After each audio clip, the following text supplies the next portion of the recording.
Okay. I think अब तो कोई ज्वाइन शायद हो नहीं रहा है, अब होगा अभी तो I don't know. Yes, good evening everyone. Good evening to all of you. तो स्टार्ट करते हैं हम, बाकी आएंगे। Good evening sir. तो फिर इंडिटरमिनेसी में अब हमारा मेन स्टार्ट होता है। First of all, strength of material में तुमने ऑलरेडी पढ़ाई की थी कि अगर तुम्हारा कोई बीम है सिंपली सपोर्टेड है ना, हम्म, और उस सिंपली सपोर्टेड बीम में अगर मैं तुमसे बोलूं कि तुम बेंडिंग मोमेंट शियर फोर्स बना दो, तो इक्विलिब्रियम इक्वेशन यूज करते हो। मान लो यहाँ अगर कोई लोडिंग दे दे, तो क्या करते हो, इक्विलिब्रियम इक्वेशन यूज करते हो, summation of F Y equal to zero. फिर रिएक्शंस निकाल देते हो। रिएक्शंस यहाँ तीन थे। जैसे ही रिएक्शन निकल जाता है, तो तुम किसी भी जगह सेक्शन कंसीडर करके, किसी भी जगह, several places you can consider the section, और तुम शियर फोर्स भी निकाल सकते हो और बेंडिंग मोमेंट भी निकाल सकते हो। ठीक है। जी। ये जो तुम रिएक्शंस निकालते हो, मान लो ये पोजीशन ए था, ये पोजीशन बी था, ये वर्टिकल रिएक्शन एट बी हो गया, और ये हॉरिजॉन्टल रिएक्शन एट बी, ये वर्टिकल रिएक्शन एट ए हो गया। ये रिएक्शंस जो है वो एक्सटर्नल रिएक्शंस हैं। ये जो V A, V B, H B, ये जो हमने लिखा है, they are all external reaction, external unknown. और अवेलेबल इक्वेशन जो यूज कर रहे हो फिलहाल वो इक्विलिब्रियम इक्वेशन है। जी। लेकिन अगर ये रिएक्शन ज्यादा हो जाए, तो तुम फिर ये शियर फोर्स बेंडिंग मोमेंट नहीं बना सकते। अभी बेंडिंग मोमेंट बना सकते हो, क्योंकि रिएक्शन तुमको पता चल जाएगा, है ना। Using equilibrium equation you can calculate the unknown. और ये जब कर लोगे तो you can create your shear force bending moment diagram. ये एनालिसिस का पार्ट होता है, उसके बाद फिर डिजाइन होता है। तो बेसिक हमारा काम क्या है, एनालिसिस करना पहले, फिर डिजाइन करना, कोई भी बीम में, कोई स्ट्रक्चर में। बट एनालिसिस करने के लिए, अगर मैं ये कहूं कि तुम्हारे पास में अननोन, जो एक्सटर्नल अननोन है वो तुम नहीं निकाल पा रहे हो by using your equilibrium equation, तो फिर तुम्हारे लिए प्रॉब्लम बढ़ गई, है ना। ऐसे ही कंडीशन के लिए तुम्हारा स्ट्रक्चरल एनालिसिस का पार्ट मेनली आता है, समझे। जैसे मान लो कि इसी जगह पे अगर कोई स्ट्रक्चर ऐसा हो जाता, ये तुम्हारा सिंपली सपोर्टेड था, इंस्टीड ऑफ सिंपली सपोर्टेड अगर मैं फिक्स सपोर्ट बना दूं,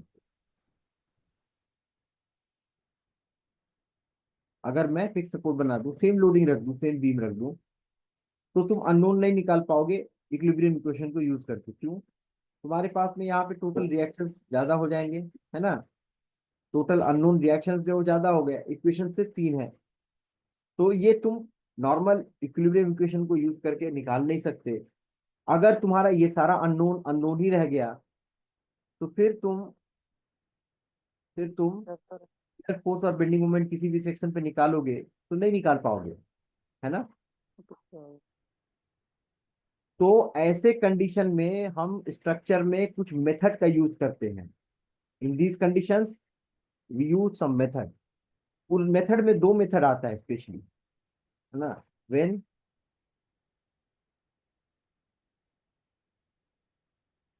unknowns are unknowns are more than your available equation, available equation, नहीं पता हमको। we use some other methods। Other methods पे कौन कौन आता है, उसका दो हिस्सा करते हैं। ठीक है, दो हिस्सा मतलब क्या हो गया, एक होता है कहलाता है फोर्स मेथड,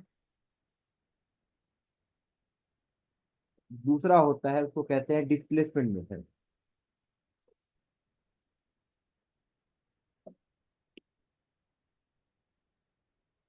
फोर्स मेथड में बहुत सारे टेक्निक्स आते हैं, जैसे यूनिट लोड मेथड हो गया, कास्टिग्लियानो हो गया, पोटेंशियल एनर्जी मिनिमम हो गया, या फिर कंसिस्टेंट डिफॉर्मेशन हो गया, है ना, मैक्सवेल लॉज, बेटिल लॉ, बहुत सारे हैं। और डिस्प्लेसमेंट मेथड में आता है तुम्हारा moment distribution method, slope deflection method, और कैनिज मेथड, और स्टिफनेस मैट्रिक्स मेथड। ये सारे तुम्हारे आते हैं डिस्प्लेसमेंट मेथड में। बट ये दोनों में से कोई भी मेथड यूज करके तुम निकाल सकते हो। यानी अगर तुम्हारा अननोन ज्यादा हो गया तुम्हारी इक्वेशन से, तब जाके ये सब की जरूरत पड़ती है। यानी स्ट्रक्चर का बेसिक जो रिक्वायरमेंट है वो यहीं आके बनता है ना। इसलिए हमारे लिए जरूरी ये हो जाता है कि हम पहले पता करें स्ट्रक्चर हमारा डिटर्मिनेट है कि इनडिटर्मिनेट है। और ये पहला जो चैप्टर है तुम्हारा इसी से रिलेटेड है, कि तुम डिटर्मिनेसी या इनडिटर्मिनेसी कैसे पता करोगे, है ना। बात समझ में आ रही है। जी सर। तुम्हारा डिटर्मिनेट है या इनडिटर्मिनेट है, यही मेन टारगेट है तुम्हारा पता करना। ठीक है। तो ओके। ये जो इसमें डिटर्मिनेट और इनडिटर्मिनेट वाला पार्ट आया, ये पता करने में, तुम्हारी इनडिटर्मिनेसी को पता करने में दो हिस्सा होता है। इसमें एक होता है स्टैटिक इंडिटर्मिनेसी और दूसरा होता है काइनेमेटिक इंडिटर्मिनेसी। एक एक करके बात करेंगे हम। सबसे पहले ले लेते हैं स्टैटिक इंडिटर्मिनेसी। इसमें सिंपल सब समझो, सिंपल वर्डों में याद रखो, क्या अननोन और इक्वेशन के बीच का खेल है। क्या unknown minus equation, unknown minus एक। अननोन में भी कौन अननोन, एक्सटर्नल अननोन बोल सकते हो या फिर सारे अननोन भी बोल सकते हो, मर्जी तुम्हारी। बट मैं याद रखने बोलता हूँ सिंपल वे में, अननोन माइनस इक्वेशन। तो स्टैटिक इंडिटर्मिनेसी पता चल जाएगा। इतना ही सिंपल है। फिर इसमें दो पार्ट और अलग से, इसमें और डीप डाउन करोगे, डीप डाउन मतलब थोड़ा और अंदर जाओगे, तो स्टैटिक के भी दो हिस्से आते हैं। एक होता है एक्सटर्नल और एक होता है इंटरनल। ये भी मैं समझा दूंगा, चिंता ना करो। जैसे यहां मैंने बताया था, बहुत क्लियर कट समझ में आया। इस बीम को देखो, ये जो बी ए, बी बी, एच बी, ये सब क्या है, एक्सटर्नल अननोन है, एक्सटर्नल फोर्सेस हैं। और इंटरनल क्या होगा, मान लो इस बीम को और भी इसमें लोड और तरह के अगर लग रहे होते, ऐसे भी लग रहा होता, मूवमेंट भी लग रहा होता। मान लो ये एक्स वन सेक्शन को काटोगे, ये एक्स वन सेक्शन को जब तुम काटोगे तो क्या होगा, तुम्हें पता होना चाहिए। When we cut any beam, when we cut, और याद भी रखना, ये पूछता है, क्वेश्चन भी पूछता है, when we take section at any beam, then the maximum internal reaction, maximum internal reaction in 2D, 2D beam है ये सब, हम जो पढ़ रहे हैं ये भी 2D है। क्या होगा, ये मान लो बीम को काटा तुमने एक्स वन पे, तो यहाँ पे एक एक्सियल हो सकता है, या फिर शियर हो सकता है, या फिर बेंडिंग हो सकता है, तीन चीजें होंगी। ये इंटरनल है, ये इंटरनल है। ये वाला हिस्सा रुको, उसको फिर से बनाते हैं।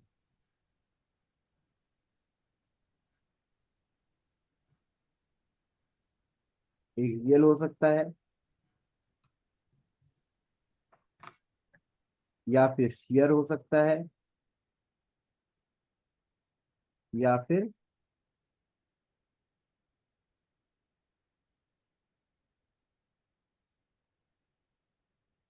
मोमेंट हो सकता है। मोमेंट में भी क्या, बेंडिंग में भी। कोई भी एक बीम के सेक्शन को काटोगे तो मैक्सिमम तीन आता है, तुमने सो में भी पढ़ा होगा। कहीं डाउट लगेगा तो पूछ लेना।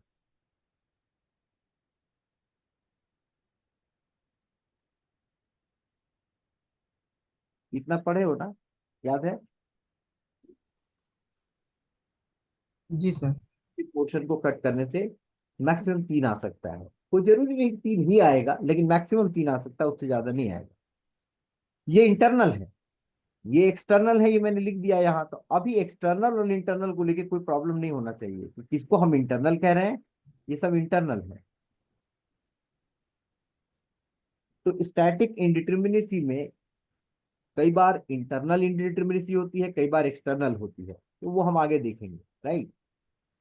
लेकिन उससे पहले ये सवाल आता है कि आखिर ये दोनों जो इंडिटर्मिनेट स्ट्रक्चर हो गया और डिटर्मिनेट, अभी हमारे पास में दो जो एग्जांपल बन गया, एक तुम्हारा डिटर्मिनेट का एग्जांपल बन गया, मान लो ये सिंपली सपोर्टेड बीम है, और एक तुम्हारा सेम बीम को हम ले लेते हैं इनडिटर्मिनेट, है ना। दोनों में लोडिंग सेम, बीम भी सेम, ऐसा कर दें तो तुम्हारा अगला क्वेश्चन जो बनता है एमसीक्यू के लिए रिक्वायरमेंट है वो ये कि इनडिटर्मिनेट और डिटर्मिनेट में दोनों में फर्क क्या है। डिटर्मिनेट स्ट्रक्चर, डिटर्मिनेट स्ट्रक्चर और इनडिटर्मिनेट स्ट्रक्चर,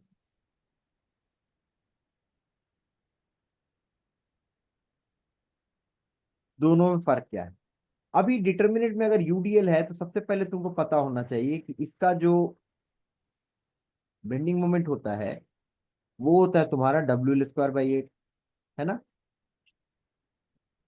और जो फिक्स बीम का बेंडिंग मोमेंट बनाते हैं वो कैसे बनाते हैं बताओ। एंड मोमेंट्स आते हैं इसमें, याद होगा। एंड मोमेंट्स आते हैं, नहीं भी याद होगा तो मैं आगे बताऊंगा इसको। एंड मोमेंट्स आते हैं इसके, इसके दो टुकड़े किए जाते हैं, मैं इसको बता ही देता हूँ, रुको। इसके क्या करते हैं हम, फिक्स बीम का दो टुकड़ा करते हैं पहले। दो टुकड़ा समझते हो। इसको हमने क्या किया, तुम ये सोचो वर्टिकल अगर लोडिंग है तो क्या रिएक्शन आएगा। एक वर्टिकल यहाँ आएगा रिएक्शन, और एक मोमेंट आएगा, हॉरिजॉन्टल तो नहीं आएगा ना। हॉरिजॉन्टल आएगा क्या इसमें। हम्म। इसको दो हिस्से में तोड़ देते हैं, कैसे होगा देखो। पहले वाले को हमने कर दिया सिंपली सपोर्टेड जिसमें सिर्फ यूडीएल है, समझे। ये हो गया सिर्फ और वर्टिकल रिएक्शन। और दूसरे वाले को हमने कर दिया प्लस में, दोनों अलग अलग करके सुपर इम्पोजिशन कर दिया, एक में सिर्फ मोमेंट दे दिया। सेम बात है ना। ये दोनों सुपर इम्पोज करोगे तो ऊपर वाला बन जाएगा, देखो। और दोनों का बेंडिंग मोमेंट अलग अलग बना देते हैं। तो ये तुम्हारा जो फिक्स लोड यूडीएल के लिए जो तुम्हारा फिक्स बीम का मोमेंट आता है, याद रखना चाहिए वो WL²/8 आता है नेगेटिव में। तो नेगेटिव में WL²/8 बना देते हैं ये, सॉरी WL²/12, WL²/12 आता है ये, WL²/12 ये आता है नेगेटिव में। नेगेटिव, पूरा नेगेटिव होता है ये। और इसका तो तुमको पहले से पता है कि सिंपली सपोर्टेड में जो तुम्हारा बेंडिंग मोमेंट आता है वो कैसा आता है, बोलो। पैराबोलिक आता है। और मैक्सिमम कितना होता है ये, WL²/8। फिर ये दोनों प्लस कर देते हैं तो वो ऊपर वाले का बन जाता है। दोनों ऐड करेंगे तो देखो कैसा हो जाएगा। ये जो बता रहा हूँ ये सीखे हो कि नहीं सीखे हो, ये पता था तुमको पहले से। आया, नहीं। ये मेथड ऑफ सुपरपोजिशन से हम बना रहे हैं इसको, दोनों अलग करके और फिर दोनों को कंबाइन कर दिया हमने। अब नेगेटिव वाले को भी बनाएंगे और साथ में पॉजिटिव वाले को भी बनाएंगे, और करेंगे क्या, दोनों एक ही तरफ बना देंगे। दोनों एक ही तरफ क्यों बनाएंगे, ताकि नेगेटिव वाला कम से कम और पॉजिटिव वाला जो कॉमन होगा वो कट जाए। जो कॉमन होगा वो कट जाए, ये चक्कर में हम कर रहे हैं, ठीक है। तो मान लो ये नेगेटिव वाला पहले मैंने बना दिया यहाँ, और इसी के ऊपर मैंने पॉजिटिव वाला भी बना दिया। तो क्या होगा, सिर्फ कौन सा बचेगा बताओ। नेगेटिव पॉजिटिव में जो कॉमन होगा, तुम्हें पता है ना, पॉजिटिव, ये पॉजिटिव है हमारा पूरा, और ये नेगेटिव बेंडिंग मोमेंट में। क्योंकि नेगेटिव पॉजिटिव क्यों है ये समझ में आता है। ये वाला मान लो 1 नंबर था और ये वाला 2 नंबर था। तो तुम जानते हो ना, किसी बीम को अगर ये इस तरह से कर रहे हो तो क्या होगा, इसका शेप कैसा बनेगा, ऐसे। और इस शेप को क्या कहते हैं, हॉगिंग। होगी। जी सर। हॉगिंग नेगेटिव होता है ना। जी सर। हाँ, तो इसलिए नेगेटिव है। और जब ये वाला तुम्हारा ऐसे रखा हुआ सिंपली सपोर्टेड में है, और जब यूडीएल है तो इसका शेप कैसा बनेगा, डिफ्लेक्टेड शेप, सैगिंग। सेकंड। जी सर। इसलिए पॉजिटिव बेंडिंग मोमेंट, समझे। ये बेसिक से ही करा रहा हूं मैं। तो अब ये जब बन गया तुम्हारा, ये जब बन गया तुम्हारा, तो कॉमन जो था वो खत्म हो गया, बचेगा सिर्फ ये, देखो ये सब, ये इतना बचेगा। क्योंकि जो नेगेटिव पॉजिटिव कॉमन होगा वो खत्म हो जाएगा एक दूसरे से। हम्म। अब ये जो बचा ना तुम्हारा, ये पॉजिटिव वाला इतना बचा, नेगेटिव वाला इतना बचा। लेकिन वैल्यूज चेक करोगे तो ये वैल्यू कितना था, WL² बाई 12, और ये आ जाएगा, बचा हुआ हिस्सा कितना हो जाएगा, WL² by 8 minus WL² by 12 होगा, क्योंकि टोटल यहाँ से यहाँ WL² बाई 8 है, ये देखो ये, जी सर। और ये वाला WL² बाई 12 है, तो दोनों माइनस होकर जो बचेगा, नहीं, यहाँ जी से सर। माइनस बचेगा ना। तो इसको अगर देखोगे करके, यहाँ देखो, WL² बाई 8 था माइनस WL² बाई 12, ये करो कितना आ जाएगा, WL² बाई 24। सही है। तो लोग कुछ पूछना है तो। हाँ जी सर। अब तुम्हें आरसीसी के हिसाब से पता है कि जब बीम वगैरह डिजाइन करते हो, तो जो बेंडिंग मोमेंट अवेलेबल होता है मैक्सिमम, उसके लिए डिजाइन होता है। हाँ सर, मैक्सिमम बेंडिंग मोमेंट के मैक्सिमम लिए। बेंडिंग मोमेंट दोनों केस में लोडिंग तो सेम है, बीम का स्पैन भी सेम है, तो सिंपली सपोर्टेड डिटर्मिनेट वाले में और इंडिटरमिनेट वाले में किसमें ज्यादा मैक्सिमम बेंडिंग मोमेंट है, सर ये सिंपली सपोर्टेड में सर। यानी डिटर्मिनेट वाले में है। जी सर। तो requirement of cross sectional area ज्यादा कहाँ होगा, डिटर्मिनेट में। यानी हम ये कह सकते हैं कि इंडिटरमिनेट स्ट्रक्चर हमारा इकोनॉमिकल हो गया। जी सर। ठीक है, दूसरी बात क्या है इसमें, इंडिटरमिनेट स्ट्रक्चर इकोनॉमिकल हो गया, अच्छी बात है, बट यहां तक बात खत्म नहीं होती।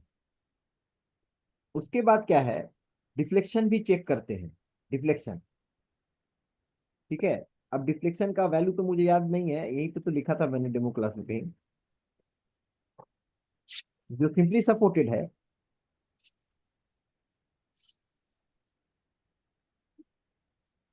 ये सिंपली सपोर्टेड में कैसा होता है तुम्हें पता है, अगर कोई भी लोड रखोगे तो हिंज, जहां पे हिंज है ना, वहां कोई मोमेंट क्रिएट तो नहीं होगा, तो जो डिफ्लेक्टेड शेप होगा वो कैसा होगा, ऐसा, आराम से, कोई रोकेगा नहीं उसको। जी सर। लेकिन अगर तुम यही चीज फिक्स में देखोगे, सेम बीम को, तो फिक्स जहां पर है वहां पे डायरेक्ट तो रोटेशन नहीं हो पाएगा, तो वहां कैसा होगा, यहां से कुछ दूर जाके फिर ऐसा, ऐसे। तुम खुद से सोच के बता सकते हो डिफ्लेक्शन कहाँ ज्यादा होने का चांस है, बोलो। सर ये सिंपली सपोर्टेड वाला में सर बताओ। है ना, जी सर। 5/384 WL³ बाई या WL4/3 EI, ऐसा कुछ होता है। जी सर। लास्ट क्लास में मैंने लिखा था, मुझे याद तो नहीं आ रहा। वही है सर। WL4 है या ये 3 है, 4 है सर। पक्का। लास्ट टाइम वही बताया था आप डेमो में। हाँ, तो लास्ट टाइम बताया तो अभी वही होगा, हम्म। WL4/3 है। और यहाँ का डिफ्लेक्शन जब कैलकुलेट किया जाता है तो ये आ जाता है तुम्हारा सिर्फ WL4/384 EI, 5 टाइम्स लेस, समझ रहे हो, 5 टाइम्स लेस डिफ्लेक्शन। सर एक क्वेश्चन सर। बोलो। सर वो पिक्स को उसका कॉम्बिनेशन क्यों माना है? किसका, पिक्स बीम को पहले जो बताया, मतलब। वो सुपर पोजिशन क्यों माना है, कैसे मतलब किस तरीका से माना है, मैं सब नहीं समझा। हाँ ये वाला। हाँ, जब डिफ्लेक्शन इसको डिफॉर्मेशन छोटा होता है तो मेथड ऑफ सुपरपोजिशन लगा के बनाते हैं, ये एक मेथड है, हाँ माना। मतलब इसका कॉम्बिनेशन होता है क्या, इसका रिजल्टेंट ये आता है? क्या, पिक्स जो दोनों का रिजल्टेंट का बराबर होता है क्या? दोनों का रिजल्टेंट बराबर होता है। हाँ पिक्स पिक्स बीम जो, हाँ, इसका बराबर होता है क्या दोनों का रिजल्टेंट? मैं शायद तुम्हारा सवाल समझ नहीं पा रहा हूँ, दोनों का रिजल्टेंट सर ये ये पिक्स तो बीम बोल रहे जो हैं। आप दिया है ना, हाँ आप नीचे सुपर पोजिशन दिखाया है, हाँ दोनों का रिजल्टेंट वो पिक्स, उसको मान सकता है क्या?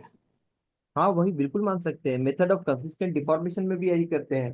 तुम जब फोर्स हाँ मेथड पढ़ोगे ना, देखो, हाँ जब मेथड ऑफ कंसिस्टेंट डिफॉर्मेशन जो आगे का मेथड है, देखो मेरा काम क्या है, मैं थोड़ा, अब क्या है, बहुत सारी चीज तुमको पता ही नहीं है ना, अभी हाँ ये जान लो कि ये भी एक मेथड है, मेथड ऑफ हाँ हाँ कंसिस्टेंट डिफॉर्मेशन।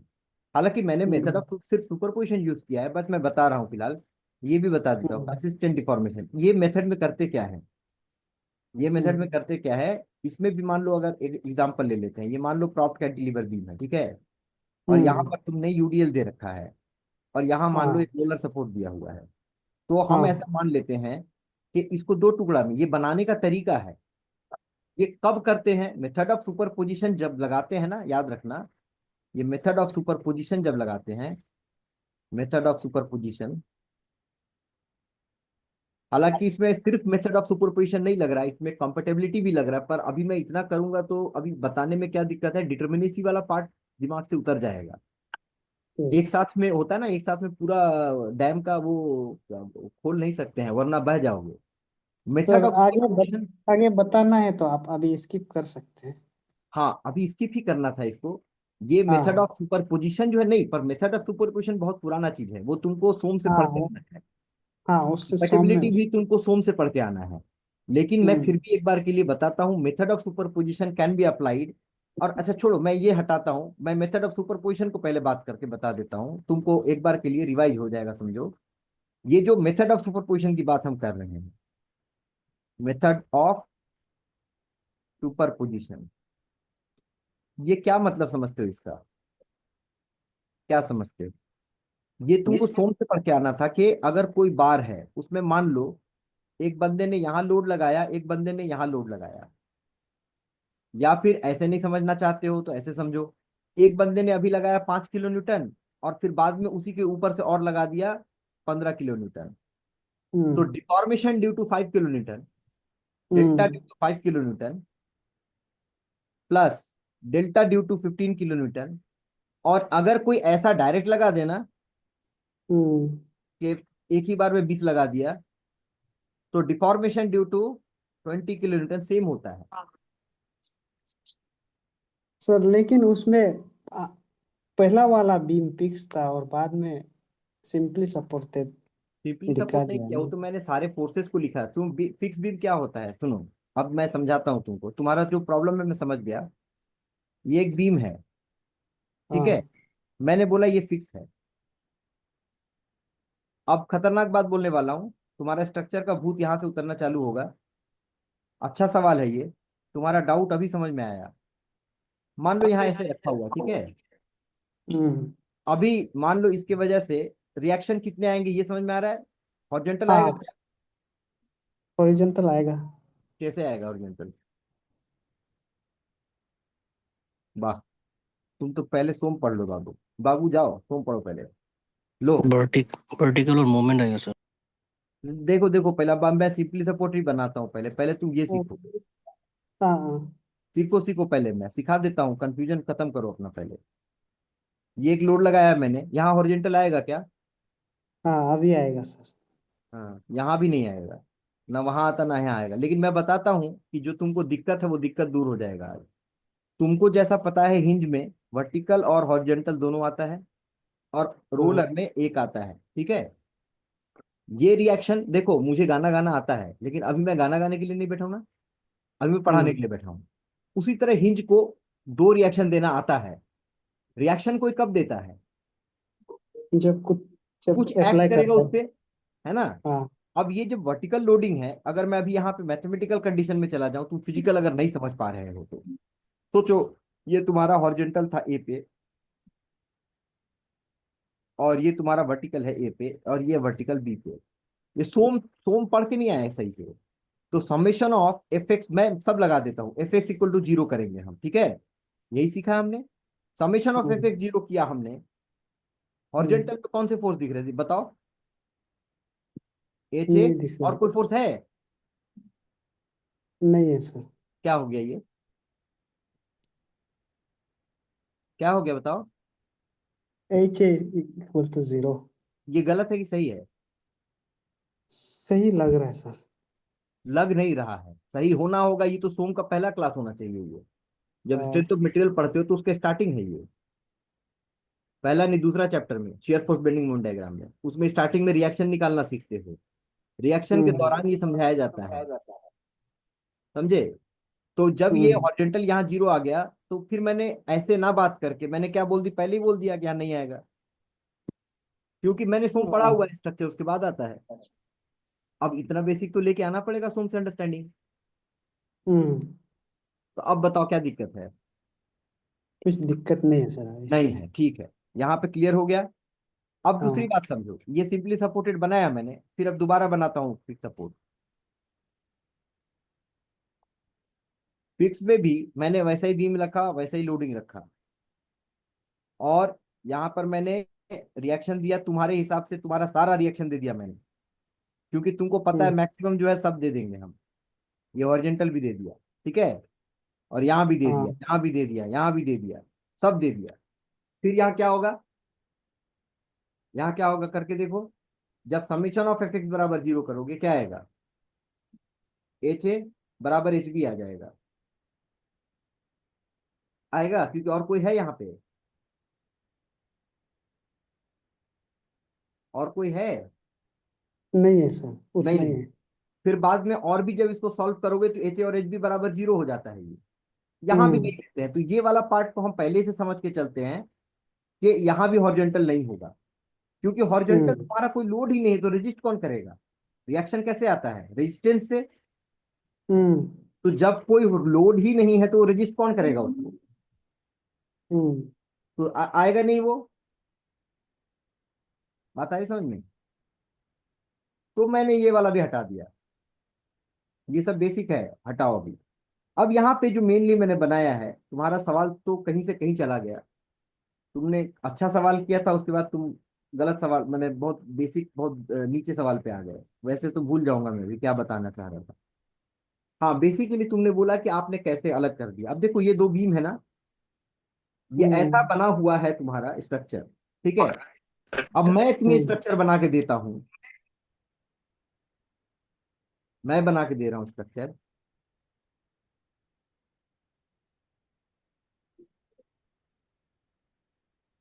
ऊपर वाले को मैंने ऐसा बनाया,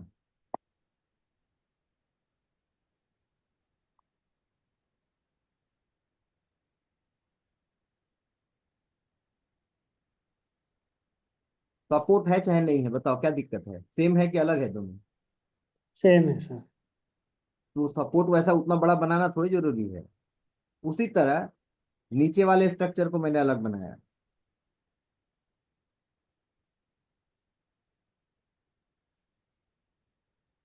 अब यहाँ फिक्स्ड हो या ना हो मुझे नहीं मतलब, यहाँ जो भी है, यहाँ मतलब इस एंड पर जो भी है, वो मुझे दो रिएक्शन दे रहा है, एक मोमेंट और एक वर्टिकल। vertical।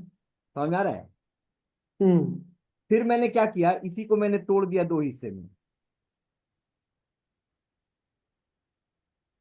इसी को मैंने क्या किया, दो हिस्से में तोड़ दिया, मेथड ऑफ सुपरपोजिशन से। और दोनों को बाद में ऐड कर देंगे, क्यों? क्योंकि यही तो तो सिखा रहा अभी था समझ गया, मैं। हैं?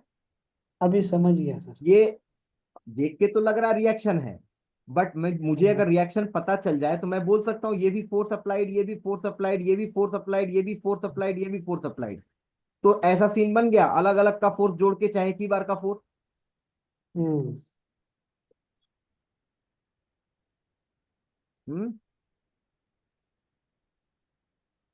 समझ में आया अभी? हाँ सर समझ गया। हाँ, ये सब तो सोम का पहला चैप्टर का है, दूसरा चैप्टर क्या है। चलो कोई बात ठीक है, थैंक यू सर। नहीं, ओके। अभी नेक्स्ट है तुम्हारा, क्या आप बता रहा था, मैं भूल गया। डिफ्लेक्शन का। हाँ, डिफ्लेक्शन का हमने देखा, तो डिफ्लेक्शन जो है, डिफ्लेक्शन हमारा 5 गुना कम हो जाता है अगर इंडिटरमिनेट स्ट्रक्चर हुआ तो, है ना, 5 टाइम्स लेस। ऐसा हुआ क्यों? इसका फिजिकल अंडरस्टैंडिंग क्या हो सकता है? फिजिकल अंडरस्टैंडिंग, एक कोई भी रॉड है, तुम्हें भी पता है रॉड है, और रॉड में तुम पर्सनली सोचो ना, यहाँ घूमने का पूरा प्रोविजन है, और इस रॉड को तुम दबाओ अपने हाथ से, और कोई यही रॉड है, ये रॉड तुमने दीवार में फिक्स किया है, और सेम फोर्स लगाओ, दोनों में तुमको क्या लगता है कौन से रॉड को तुम उतना ही फोर्स में ज्यादा डिफ्लेक्ट कर पाओगे? नॉर्मली समझ में आ रहा है ये? हम्म बोलो। ये सिंपली सपोर्टेड वाला पर ज्यादा डिफ्लेक्ट कर पाओगे। हाँ कर पाओगे, क्योंकि यहाँ रोटेशन हो जाएगा। ये तुम्हारा जी फिजिकल अंडरस्टैंडिंग भी होना चाहिए। जी सर। ये तुम्हारा, ठीक है। तो बेसिकली ये जो डिफ्लेक्शन है, तुम्हें ये पता है स्टिफनेस का बेसिक बेसिक जो तुम्हारा डेफिनेशन है वो क्या होता है? लोड रिक्वायर फॉर, बोलो, फॉर यूनिट डिफॉर्मेशन। याद है ना? यूनिट डिफॉर्मेशन के लिए जितने लोड की जरूरत होगी वही उसका स्टिफनेस कहलाता है। ठीक है सर। सिंपली सपोर्टेड में और फिक्स्ड में, दोनों में अगर मैं यूनिट डिफ्लेक्शन करना चाहूं, सेम अमाउंट ऑफ डिफ्लेक्शन, तो ज्यादा लोड कहाँ लगाना पड़ेगा? फिक्स में सर। है ना? जी सर। क्योंकि फिक्स्ड वाला पूरा टाइट है एकदम, दोनों साइड से। जी ये जो मैंने वर्ड यूज किया ना, जो अंदर से अंडरस्टैंडिंग वाला, फिक्स वाला दोनों साइड से पूरा टाइट है, that is what we are saying कि ये ज्यादा स्टिफ है। या फिर तुम डेफिनेशन के तौर पे देखो, तो जहां पे यहां भी लोड लगाया तुमने और यहां भी लोड लगाया तुमने, दोनों जगह सेम अमाउंट ऑफ डिफॉर्मेशन करने की कोशिश कर रहे हो, यूनिट अमाउंट। तुमको लोड ज्यादा कहाँ लग रहा है? फिक्स्ड वाले में। तो तुम बोलोगे ना स्टिफ ज्यादा है ये इनडिटरमिनेट स्ट्रक्चर। जी सर। हाँ, तो ये सारे पॉइंट है, तुम्हें ध्यान रखने चाहिए।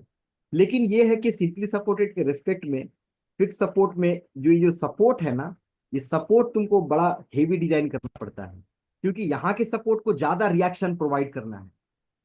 ज्यादा रिएक्शन, सिंपली सपोर्ट को क्या है, खाली नॉर्मली ऐसे रिएक्शन प्रोवाइड करना है, इसको मोमेंट भी प्रोवाइड करना है, राइट?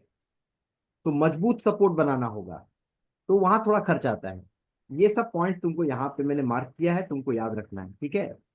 तो one by one, indeterminate structure are more economical. क्यों? क्योंकि बेंडिंग डेवलप्ड इज स्मॉलर, समझा दिया मैंने पीछे। Hence required depth will be less and dead load of structure reduces. Required depth कम हो जाता है किसमें? इंडिटरमिनेट स्ट्रक्चर में, समझाया ना पीछे। जी सर। दूसरा point, statically indeterminate structure indeterminate are generally higher stiffness, जी सर। ये भी समझा दिया। जी दूसरा पॉइंट। तीसरा point, as indeterminate structure have more members and reaction hence are more stable. ये क्या बोलना चाह रहा है समझाता हूं मैं। मेंबर्स वाला पार्ट तो अभी छोड़ दो, लेकिन एक बात यहां पे देखो, हैव मोर रिएक्शन, ये रिएक्शन तो देख रहे हो ना, हैव मोर रिएक्शन, मेंबर तो है, वो भी आएगा समझ में। इंडिटरमिनेट स्ट्रक्चर में ज्यादा रिएक्शन है, ये बात समझते हो? ये जहां फिक्स था, फिक्स्ड और सिंपली सपोर्ट में रिएक्शन किसके पास ज्यादा है? फिक्स। फिक्स वाले के पास। जहां ज्यादा रिएक्शन है अवेलेबल, वहां ज्यादा स्टेबिलिटी है, क्योंकि उस जगह पे लोड तुम जैसे भी लगाओ उतना ज्यादा मूव नहीं होगा। जी सर। यहां तक के इसको कहने के पीछे का एक और भी कारण है, वो ये कारण है, मान लो ये रोलर सपोर्ट है ना, यहाँ पे रोलर सपोर्ट है, ये एक ही रिएक्शन दे रहा है, और कहीं गलती से वही एक रिएक्शन देने वाला सपोर्ट में कुछ प्रॉब्लम आ गया, ये तो पूरा गिर जाएगा बीम, नहीं गिर जाएगा? हाँ सर। लेकिन ये तुम्हारा फिक्स बीम है जिसके पास एक्स्ट्रा बहुत सारा रिएक्शन अवेलेबल है, भले वो हॉरिजॉन्टल अभी दे नहीं रहा है, पर वो दे तो सकता है ना। जी सर। तुमको क्या लगता है कि अगर एक कोई इसका रिएक्शन ऊपर नीचे हो जाए तो इतना सिंपली सपोर्टेड के जैसा तुरंत खत्म नहीं हो जाएगा? Are you getting my point? जी यस सर। सर। जहां ज्यादा रिएक्शन अवेलेबल है वहां फिर भी चांसेस हैं बचने के, पर जहां रिएक्शन कम है वहां बचने के चांस नहीं है, थोड़ा भी ऊपर नीचे हुआ एक दो तो गया। तो ज्यादा स्टेबिलिटी तुमको हमेशा इंडिटरमिनेट में मिलेगा, इसलिए कोई भी स्ट्रक्चर डिटरमिनेट नहीं बनाता, सब इंडिटरमिनेट बनाता है, समझे? जी सर। तो बोल रहा है वो आगे चल के, hence even if one individual member या कोई रिएक्शन फेल हो जाए तो पूरा स्ट्रक्चर फेल नहीं होता, ये इंडिटरमिनेट में ऐसा है। ये ट्रस्ट में मैं समझाऊंगा कि मेंबर अंदर का अगर कम हो गया एक, तो अगर खराब हो गया, टूट गया, तो इंडिटरमिनेट अगर है तो पूरा फेल नहीं होगा, फुल फेलियर नहीं होगा। However indeterminate structure needs strong support, ये भी बताया मैंने। हाँ लास्ट में एक है, लास्ट वाला, कि uniform change in temperature. Temperature वाला बहुत आसान है, समझ सकते हो। टेम्परेचर में क्या है, देखो, जैसे मान लो ये सिंपली सपोर्टेड एक स्ट्रक्चर है, तुम खुद से समझ जाओगे तुरंत। ये मान लो सिंपली सपोर्टेड स्ट्रक्चर है, और सिंपली सपोर्ट माने यहाँ रोलर है और यहाँ फिक्स सपोर्ट है। ठीक है, दोनों में मैंने टेम्परेचर बढ़ा दिया। टेम्परेचर अगर मैं बढ़ाऊंगा T°C, यहाँ भी टेम्परेचर बढ़ाऊंगा T°C, क्या होगा?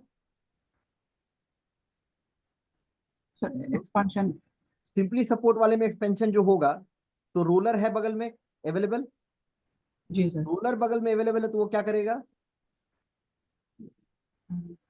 रेजिस्टेंस नहीं देगा। एक्सटेंड होके, सर वो expansion हो जाएगा सर। है ना, जी। यहाँ चला आएगा। अगर ये यहाँ चुपचाप से आ गया तो मेंबर में स्ट्रेस डेवलप होगा? नहीं होगा।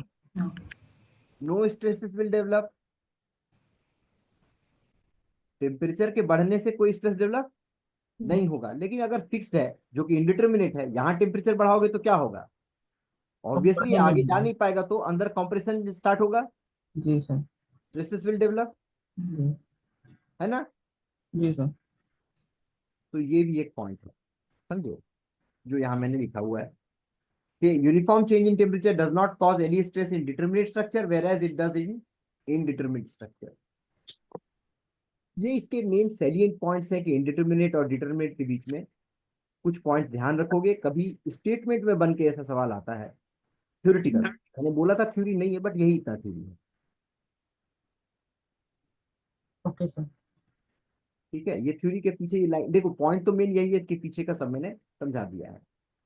अब आता है हमारा मेन, ये तो फालतू में यहाँ बन गया, इसको कहीं और बना देते तो तुम्हारा नोट ठीक हो जाता है। रुको,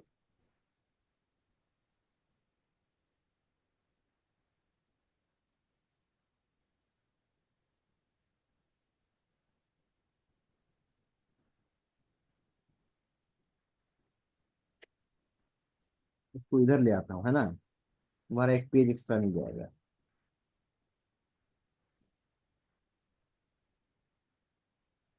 सर बोलो। सर, अगर ये डिटर्मिनेट से ज्यादा स्ट्रॉन्ग इनडिटर्मिनेट है तो क्यों हम लोग ज्यादातर क्वेश्चन डिटर्मिनेट का करते हैं? डिटर्मिनेट कौन बनाता है? इनडिटर्मिनेट ज्यादा स्ट्रांग है ना, इंडिटरमिनेट ही तो हाँ। सब जगह बनता है, डिटरमिनेट कौन बनाता है? आ, नहीं, मेरा कहने का मतलब सर इनडिटर्मिनेट ज्यादा स्ट्रॉन्ग है हाँ है। तो मतलब सोम ये सब में भी हम लोग ज्यादातर क्वेश्चन जो एग्जाम में भी आते हैं वो डिटर्मिनेट से क्यों आते हैं? अरे तो इंटीग्रेशन और डिफरेंशिएशन ज्यादा जरूरी, सुनना बात मेरी, रिसर्च करने के लिए linear algebra, partial differential equation और नॉर्मल लीनियर डिफरेंशियल इक्वेशन बहुत इंपॉर्टेंट है। फिर ये लोग क्लास 5 में या क्लास 4 में जोड़ घटाव क्यों सिखा रहे हैं? मैं थोड़ा टेढ़ा जवाब देता हूँ, बट माइंड मत करो, समझो मैं क्या बोलना चाह रहा हूँ। जब हम समझ जाओगे ना तो तुम्हारे पास भी थिंकिंग डेवलप होना स्टार्ट हो जाएगा। क्या सवाल से तुम्हारा जवाब समझ में आया? तो सवाल को समझते हैं। नहीं, मेरा तुम्हारा सवाल और मेरा सवाल समझोगे तो तुम्हारा जवाब तुमको खुद मिलेगा। तुम्हारा सवाल मैं समझ चुका कि अगर इंडिटरमिनेट ही ज्यादा स्ट्रांग है तो हमारे स्कूल में, क्लास में, एग्जाम में सब जगह डिटरमिनेट क्यों पढ़ाते हैं, सोम में डिटरमिनेट क्यों पढ़ाते हैं। मेरा सवाल सुनो। इंटीग्रेशन डिफरेंशिएशन या फिर यूं कहें partial differential equation, linear algebra, ये ज्यादा इंपॉर्टेंट है क्योंकि कोई भी मैथमेटिकल मॉडलिंग जब बनाते हैं आगे चल के इसी की जरूरत पड़ती है। तो क्लास 4 में जोड़ घटाव प्लस माइनस क्यों सिखा रहा है? बेसिक। बेसिक। तुमको जवाब समझ में आया अभी? हाँ जी। तुम्हारा जवाब हो गया ना? हाँ जी। हाँ जी। ठीक, मैं ऐसे ही टेढ़ा जवाब देता हूँ, बुरा मत मानना। कोई बात नहीं। नहीं, ये क्यों है, इसके पीछे रीजन है। टेढ़ा जवाब तुमको सुनना इसलिए चाहिए, तुम लोग सोचते हो सब ना कि टीचर से पूछ के उसके बाद में हम भूल जाएंगे, क्योंकि देखो मैं डायरेक्ट आंसर दूंगा ना, डायरेक्ट आंसर वाले सारे लोग हैं अवेलेबल। तुम्हारा काम सिर्फ पढ़ के समझ लेना नहीं है, you have to become little bit capable also. Capable कोई कब कैसे होता है? मेरे पास मेरा बेटा है, बोला ये प्रॉब्लम सॉल्व नहीं हो रहा है, मैंने सॉल्व करके दे दिया, he will become use to my attitude, कि भाई मैं अपने बाप के पास जाऊंगा और वो सॉल्व करके दे देगा। अब मैं दूसरा एटीट्यूड अपनाता हूँ। कैसा? वो आया प्रॉब्लम सॉल्यूशन पूछने, मैं देखा उसको, मैं अंदाजा लगाया, मेरे को एक्सपीरियंस है, मुझे पता है कहाँ फंस रहा है। मैंने बोला एक काम करो, इसको इधर से सोचा कभी? बोला नहीं, जाओ करके देखो। वो बार बार जब खुद करेगा ही विल बिकम कैपेबल, और जब इंसान कैपेबल बनेगा तो उसको कॉन्फिडेंस आएगा, फिर वो एग्जाम में बैठेगा तो उसके पास सोचने की शक्ति पहले अगर 20% थी तो वो बढ़ के 40% हो जाएगी। This is for your good, समझे? लेकिन तुम लोगों को थोड़ा लास्ट में समझ में आता है, कुछ लोग इसमें ऑफेंड कर जाते हैं। नेक्स्ट है हमारा कि स्टैटिक इंडिटरमिनेसी निकालने के लिए हमें तीन चीजों का निकालना सीखना है। पहला बीम का, फ्रेम का और ट्रस का। बीम का सबसे पहले आ जाते हैं। अब बीम में तुम्हें पता है बीम में कितने तरह के बीम?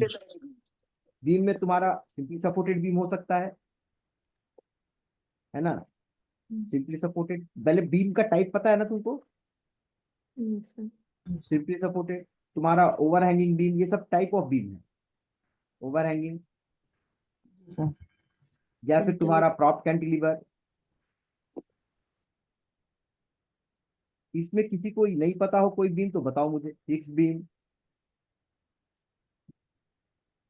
या फिर हो सकता है क्या बोलो, कंटिन्यूस बीम। कोई बीम है जो तुमको नहीं पता इसमें? नहीं नहीं सर। पता हो तो बताना, मैं बता दूंगा। बहुत आसान है, इसलिए नहीं बताया।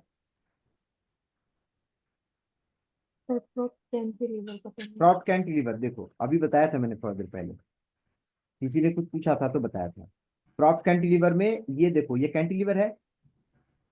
कैंटिलीवर भी एक टाइप होता है, मैंने लिखा नहीं ऊपर, कैंटिलीवर। कैंटिलीवर, ये कैंटिलीवर, ये तो जानते हो। जी सर। कटरिंग करते वक्त में क्या लगाते हैं? सब चीज में थोड़ा अपना भी सोच सोच विचार, मैं डायरेक्ट कभी आंसर नहीं दूंगा, याद रखना। बहुत रेयर शटरिंग करते हुए देखा है लोगों को। जी सर। नीचे से प्रॉप लगा के छोड़ते हैं, वर्ड सुने? प्रॉप, पाइप लगा के छोड़ते हैं ऐसा। बाद में शटरिंग हटाने के लिए ये प्रॉप है, प्रॉप। ये ये इसका लकड़ी का है, फोल्डिंग होता ना। ये लकड़ी का है, इसके ऊपर फिर कंक्रीटिंग हो गया होगा। तो ऐसे ऐसे बहुत सारे प्रॉप्स लगे होंगे, प्रॉप्स कहते हैं ना इसे। Yes sir. ये प्रॉप्स हटाते हो जब तुम्हारा कंक्रीट स्ट्रेंथ पकड़ लेगा, तब प्रॉप्स हटाते हो। जी। प्रॉप, अब समझ में आया प्रॉप कर क्या रहा है? धक्का देकर रख रहा है ऊपर, टेम्पररी सपोर्ट। सपोर्ट दे रहा है। कैसा सपोर्ट? सिर्फ डायरेक्ट एक सपोर्ट वर्टिकल में। हाँ, यहाँ भी देखो वही करूंगा मैं, यहाँ मैंने एक लगा दिया ऐसा। अब ये कैसे लगाऊं? रोलर से लगा देंगे, क्या दिक्कत है? हो गया प्रॉप कैंटिलीवर। और बताओ, और कोई है जिसको ना समझ में आया कुछ इसमें? हिंज भी लगा सकता है ना सर? हिंज लगा हुए तो प्रॉप, हाँ वो भी कहलाएगा, लेकिन उसमें दो रिएक्शन देने के चांसेस है ना। ओ,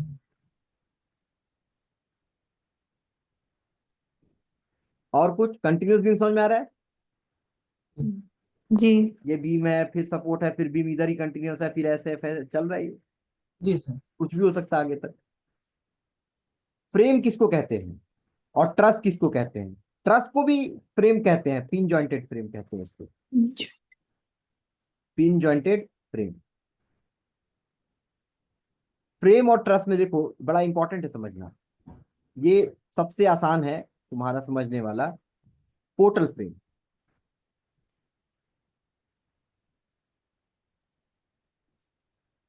पोर्टल फ्रेम, अरे क्या हो गया इसको?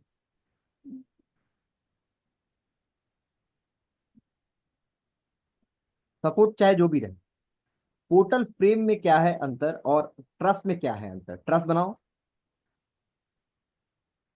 कोई भी बेसिक ट्रस बना सकते हो, चाहे तो ट्रायंगुलर बना लो, बस ऐसे ही, कोई जरूरत नहीं।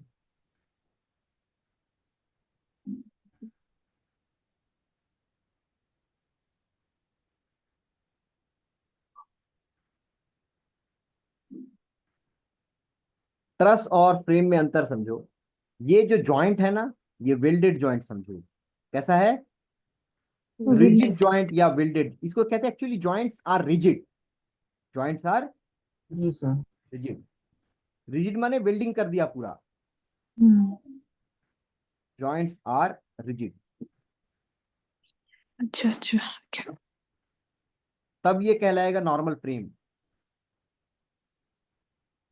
Rigid like welding. हम्म,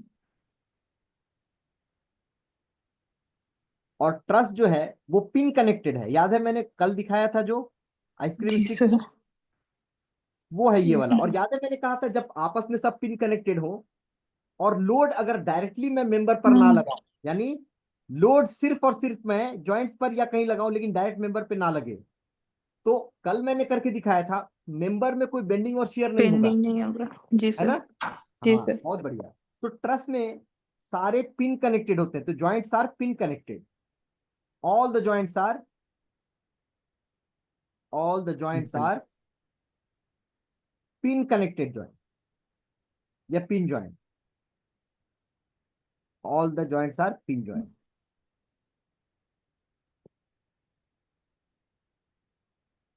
ठीक है।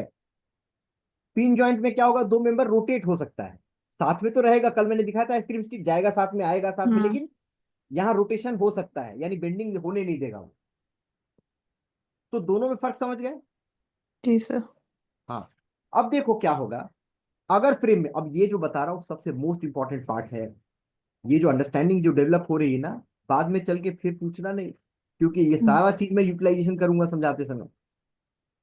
फ्रेम में मान लो कुछ लोड लगा, तो ये जो पोर्शन है जब ये बेंड करेगा, क्या क्या इसका होगा उपाय। मान लो इधर से भी कुछ लोड लगा दिया, ऐसा रुको, इधर भी लोड लगा दिया, इधर भी लोड लगा दिया, कुछ लोड लगा दिया या मोमेंट भी लगा दिया इधर, है ना। क्या हो सकता है ये, मैं सिर्फ एक छोटे से पोर्शन को काटता हूं, पूरा नहीं बना रहा, इसको काटा मैं, या मान लो यहां भी मैं सिर्फ वो हिंज ही लगा देता हूं,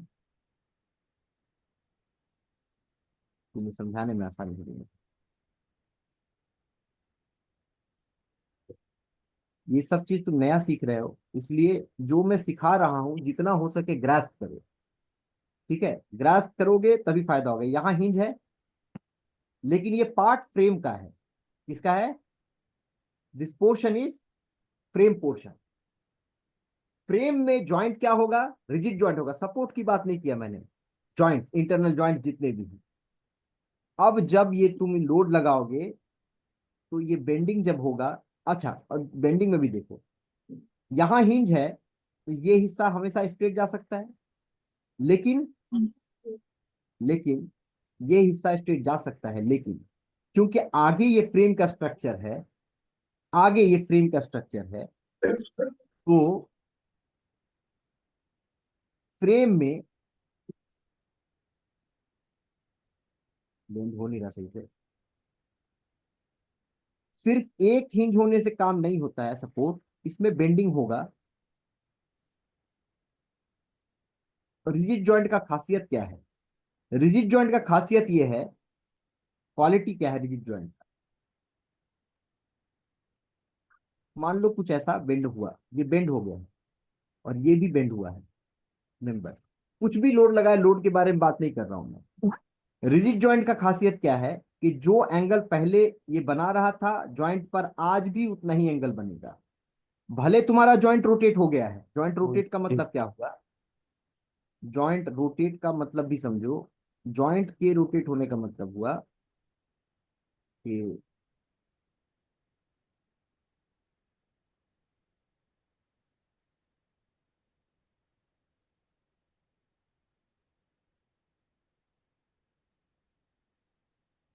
थोड़ा अच्छा से नहीं बन पा रहा है ये, ज्यादा ही छोटा, रुको अभी बनेगा, मैं समझ गया क्यों नहीं बना पा रहा।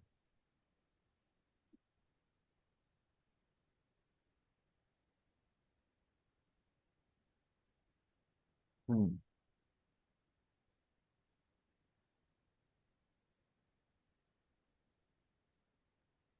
इस जॉइंट को जरा ऑब्जर्व करो, होल जॉइंट, ये जॉइंट, ये जॉइंट में मान लो मैंने यहाँ कॉलर लगा दिया था, बाद में ये कैसा हो गया, थोड़ा सा जॉइंट रोटेट कर गया, ये एल सेक्शन जो है देख पा रहे हो, ओवरऑल एल सेक्शन रोटेट हुआ, लेकिन क्या होगा, जॉइंट के बीच में जो एंगल है still it will be maintain. ये रिजिड जॉइंट का मेन क्वालिटी है। So angle between the member will be same before and after deflection. ये इसका खासियत है। In rigid joint, in rigid joint यही सबसे मेन खासियत है, याद रखना। In rigid joint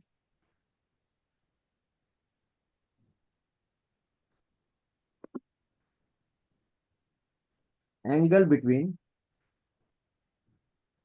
members will be same before and after deflection, before and after deflection। ये इंपॉर्टेंट पॉइंट है, याद रखना। इससे क्या है, कभी भी रिजिड जॉइंट को समझ पाओगे, जबकि ऐसा पिन जॉइंट में नहीं होता। पिन जॉइंट में उनके बीच का एंगल चेंज हो जाता है, क्योंकि रोटेट होने का पूरा कैपेसिटी है ना वहां पे, जी सर। तो वहां पे एंगल चेंज हो जाता है। ये दो बहुत इंपॉर्टेंट, वेरी इंपॉर्टेंट।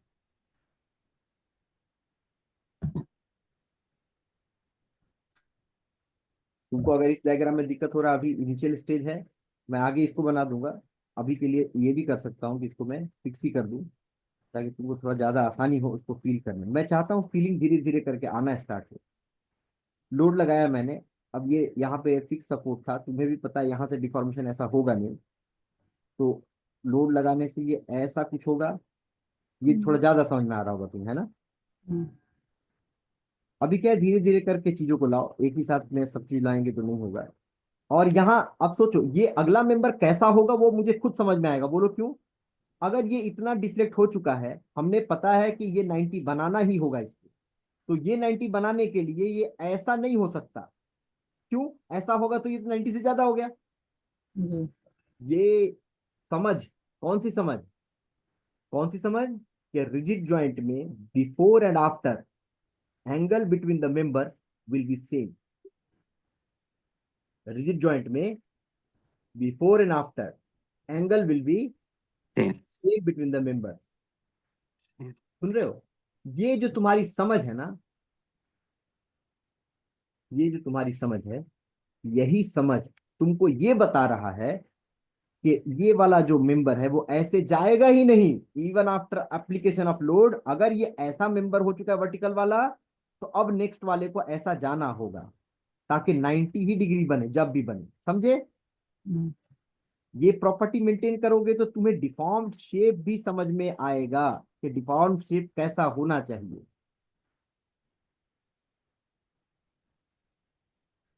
देखो, कुछ भी हो 90 तो बनना ही होगा, राइट। जी sir. This is the understanding of rigid joint. सबसे इंपॉर्टेंट पार्ट है ये तुम्हारा। तुम्हारे अक्षत सर को क्या हुआ, मैसेज कर रहे हैं, बताओ समझ में आया सब ये? जी सर, समझ में आया। Yes, sir. ओके, एक मिनट जरा पूछ लो क्या हुआ उसको।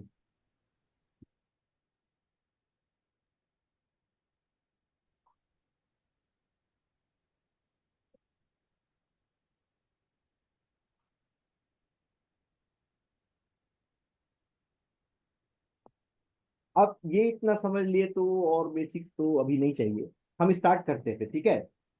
अच्छा, और बेसिक में मैंने बीम बता दिया, फ्रेम बता दिया, ट्रस बता दिया। आर्चेस, आर्चेस भी सिंपल है, जब आएगा तो बता दूंगा, घबराओ। ठीक है, आर्चेस भी एक स्ट्रक्चर, लेकिन ये तीन स्ट्रक्चर का तुमको अभी खास तौर से पढ़ना है। अब आ जाते हैं बीम पे। बीम में अब डायरेक्ट मैं जो बोलूंगा उसको ध्यान रखना। बीम में एक फॉर्मूला याद रखो, ये छोड़ दो ऊपर वाला, अभी नहीं बात करना। ऊपर वाला आएगा, मैं समझाऊंगा, ऊपर वाला देखना नहीं अभी। ऊपर वाला मैंने ये वाला हिस्सा, ये अभी नहीं देखना, पर ये भी आएगा, ये लिखा हूं, बहुत इंपॉर्टेंट है, आएगा। तुम्हें क्या याद रखना है? तुमको स्टैटिक इंडिटरमिनेसी चाहिए, external unknown reaction minus available equation. ये सिर्फ मेरा फॉर्मूला याद रखना, फॉर्मूला मेरा बनाया हुआ है, तो इसलिए किसी भी स्ट्रक्चर में, कोई भी बीम का स्ट्रक्चर ले आओ, यही फॉर्मूला लगाओ और लेके जाओ आंसर। तो external unknown reaction is always external. Internal arrangement को एक्सटर्नल मत बोल देना, है ना। Yes, और sir. अवेलेबल इक्वेशन में क्या होगा वो याद रखो। अवेलेबल इक्वेशन में, अवेलेबल इक्वेशन में दो बातें होंगी। अवेलेबल इक्वेशन में दो बातें होंगी, एक तो होगा equilibrium equation,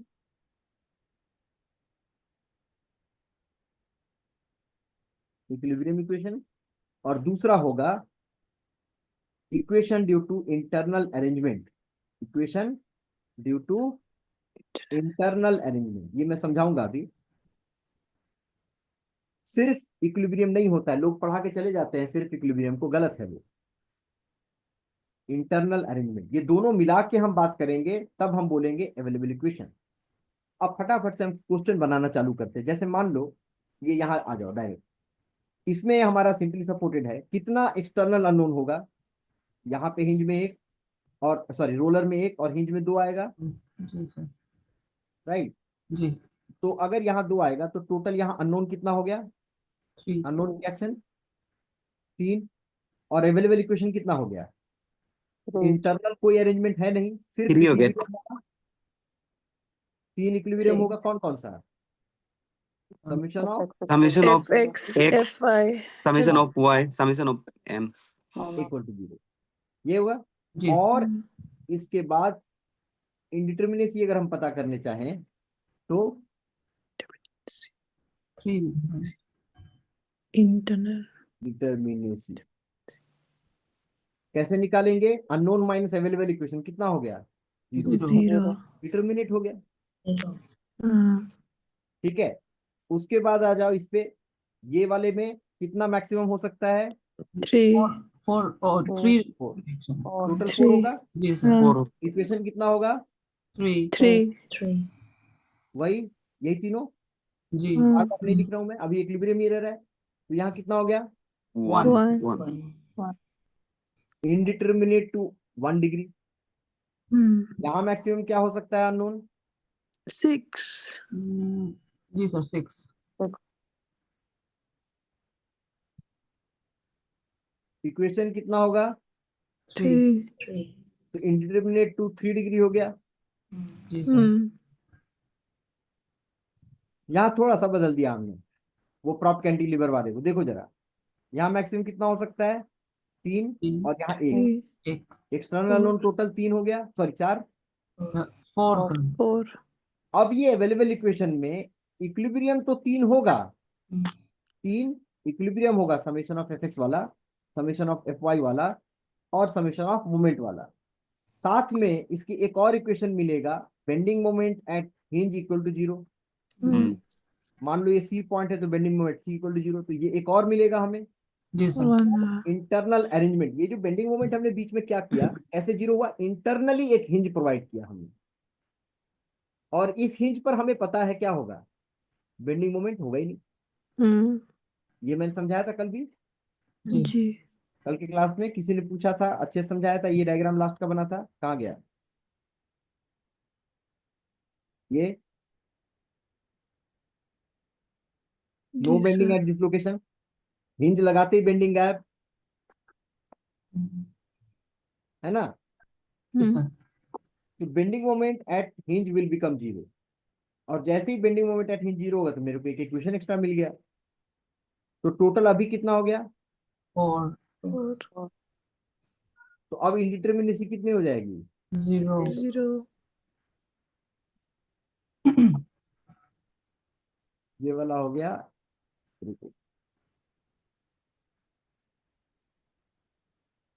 bending moment at C equal to 0, ठीक है। इंडिटरमिनेसी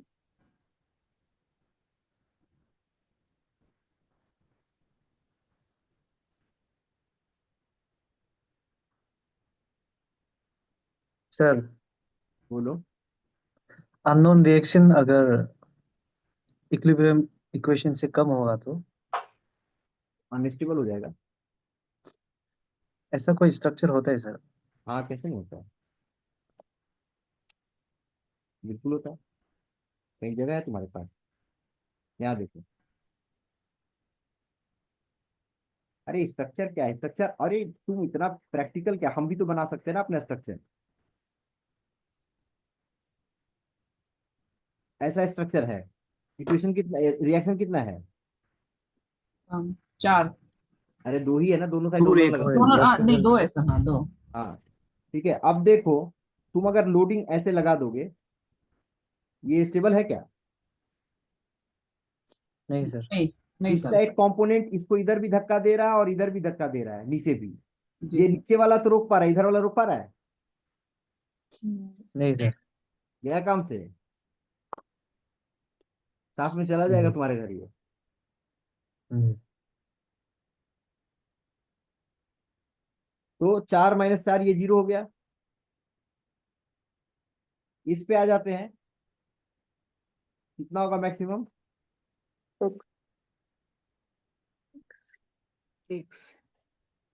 इसमें यहाँ पे 6 हो गया। जी सर। और टोटल 3 इक्विलिब्रियम इक्वेशन और प्लस एक 1 bending moment at C bending equal to moment. 0, जी सर। Bending moment. है ना? तो ये जी कितना हो गया? 2 हो गया। क्लियर है? जी सर। यहाँ पे देखो, एक्सटर्नल कितना है? 6. ये एक्सटर्नल नहीं है, इंटरनल अरेंजमेंट है बीच में, जी सर। उसको एक्सटर्नल मत बना देना। बेंडिंग मोमेंट मान लो ये बी नाम, इसका नाम सी दे देते हैं, तो bending moment at B C equal D to दो, 0। सी डी दो। ये सी नाम और ये डी नाम, तो सी बराबर भी 0 और ये बेंडिंग मोमेंट और डी बराबर भी 0। कुछ मैसेज लिखा किसी ने? क्या message है?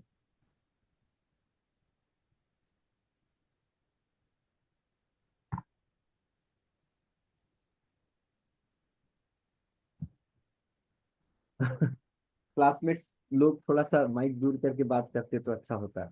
ठीक है, नाइस सजेशन, कोई नहीं। तो यहाँ पे टोटल अननोन हो गया मेरे पास में 3 और 3 6 एक्सटर्नल अननोन रिएक्शन। और टोटल इक्वेशन क्या हो गया? 3 इक्विलिब्रियम वाला और 2 इंटरनल अरेंजमेंट की वजह से जी सर। हाँ। इंडिटरमिनेसी 1। किसी को डाउट? No sir. ठीक है। Yes, sir.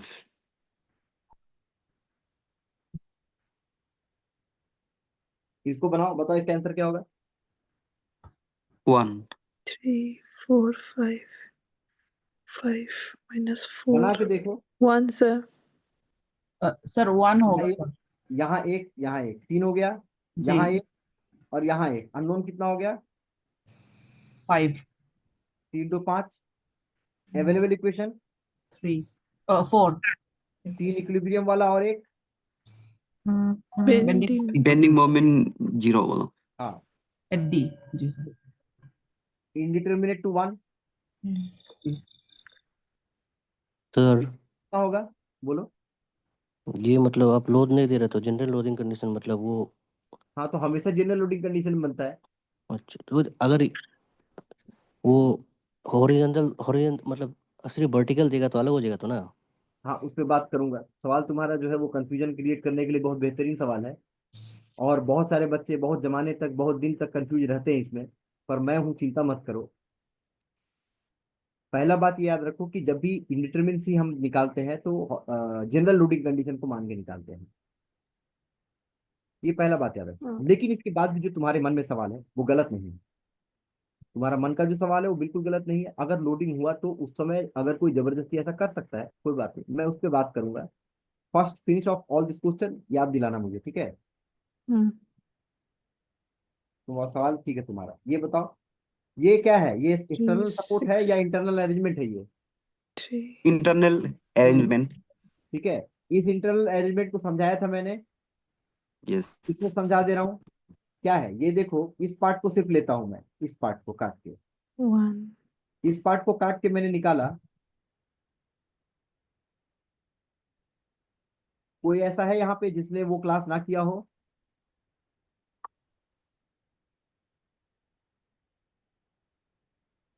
Yes sir. ये यहाँ हिंज होगा क्योंकि रोलर जैसा अरेंजमेंट है ये इंटरनल, और यहाँ पे ये व्हील्स है। और व्हील्स में मैंने बताया प्लेट्स रहते हैं दोनों साइड, जाम रहता है ये, है ना? दूसरा ये ब्लू वाला नीचे बीम है, मान लो ऐसे।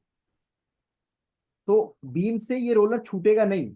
अप एंड डाउन अगर करोगे, अप एंड डाउन समझ रहे हो? अगर वाई डायरेक्शन में मूव करोगे, कोई बंदा बोले मैं इसको ऊपर उठाऊंगा या नीचे ले जाऊंगा, तो ये वाला बीम 1 नंबर वाला और 2 नंबर वाला बीम, समझे, और ये सपोर्ट सब एक साथ ऊपर नीचे होगा। क्यों? क्योंकि यहाँ पे प्लेट का अरेंजमेंट रहता है जो दिखाते हम नहीं। बट अभी मैंने ये फिक्स करके यहाँ पे तुमसे बात करना चाहा है ठीक है, 2 नंबर बीम के बारे में बात कर लो। ये जो 2 नंबर वाला बीम है, इस 2 नंबर वाला बीम के बारे में सोचो। इसको अगर मैं इधर खींचूंगा तो क्या चला नहीं जाएगा?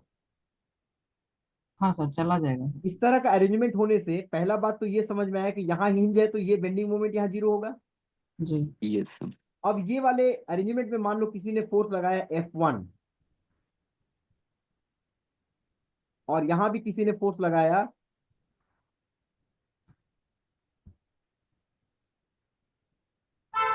यहां किसी ने फोर्स लगाया 40 और भी किसी ने एक फोर्स लगा दिया इधर से, ऐसे ही जगह निकाल के कुछ इधर 20। फिर मैंने कहा the structure is under static equilibrium. जब ये हम पढ़ रहे हैं तो हम सारा क्या मान के चल रहे हैं? सब इक्विलिब्रियम में है। अगर स्ट्रक्चर तुम्हारा स्टैटिक इक्विलिब्रियम में है, ये बीम नंबर 2 जो है, क्या उसमें मूवमेंट होना चाहिए? हाँ, नहीं होगा सर। 2 नंबर बीम को क्या चले जाना चाहिए? नहीं ना। नहीं सर, देखिए, स्टैटिक इक्विलिब्रियम में नहीं हाँ, जाएगा सर। और दूसरी बात, तुम ये स्ट्रक्चर देखो तो समझ में आता है कि यहाँ पे रोलर के वजह से इस जगह अगर सोचो, इस जगह एट एक्स यहां से तुम सोच सकते हो इस बीम में क्या बोल सकते हो? सर ये आपने अगर कह दिया, क्या कह दिया? सुनना मेरी बात। आपने अगर ये कह दिया कि ये स्टैटिक इक्विलिब्रियम में है, इसका मतलब ये 2 नंबर वाला जो बीम है इधर इधर तो नहीं जाना चाहिए। और इधर इधर नहीं जाना चाहिए का मतलब क्या हुआ? उसको मैथमेटिकली कैसे लिखेंगे?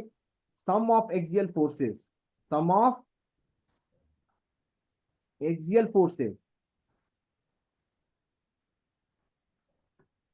एट एक्स एक्स हम लिख के देखेंगे 0 होना चाहिए, नहीं तो ये चला जाएगा, और चला जाएगा तो आपका फिर स्टैटिक इक्विलिब्रियम में नहीं हो पाएगा।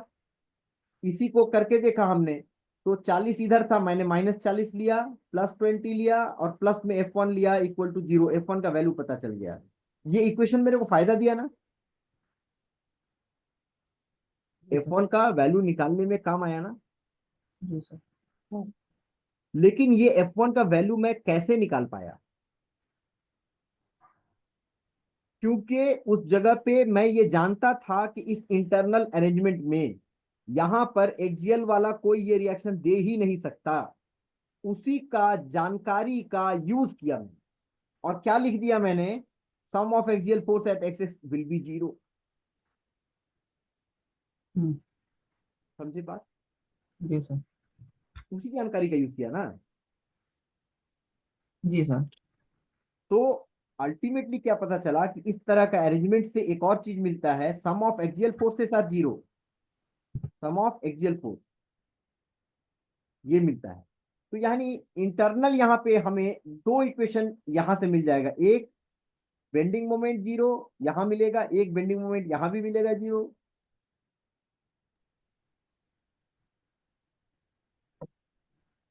मान लो इसको C बोल देते हैं, और एक मिलेगा इसी जगह पे summation of axial force at C equal to 0। तो यहाँ अननोन कितना हो गया? External unknown. Unknown 6. और अवेलेबल इक्वेशन कितना हुआ? 6. So 1 होगा आंसर है 6 plus है 6 होगा 6. 3 + 3 तीन 6 होगा सर, अननोन तीन इक्वेशन। 3 इक्विलिब्रियम वाला हो 5 गया, जी सर। 3 इक्विलिब्रियम हो गया ना। जी सर। और 1 2 3 इंटरनल हो गया, due to internal arrangement, due to internal arrangement. Link जैसे ना सर। नहीं नहीं, लिंक, अरे लिंक भी एक इंटरनल अरेंजमेंट है, ये भी एक इंटरनल अरेंजमेंट है। तुम दोनों को धागे से जोड़ दो, वो भी तुम्हारा इंटरनल अरेंजमेंट है। तुम दोनों को वेल्डिंग कर दो, वो भी इंटरनल अरेंजमेंट है। भाई 2 चीजों को जोड़ने, तुम फेविक्विक से लगा दो, तुम हाथ से पकड़ के रखो, तुम 50 तरह से कुछ भी कर सकते हो। इट्स योर ओके चॉइस, कैसे भी करके दिमाग लगा के कोई भी इंटरनल अरेंजमेंट बना लो। हाँ सर समझ गया। एक डाउट पूछना था। बोलो। सर ये जो sum of axial forces x x है ना, हाँ, तो उसमें जो ये फिक्स सपोर्ट का रिएक्शन का ये नहीं आएगा?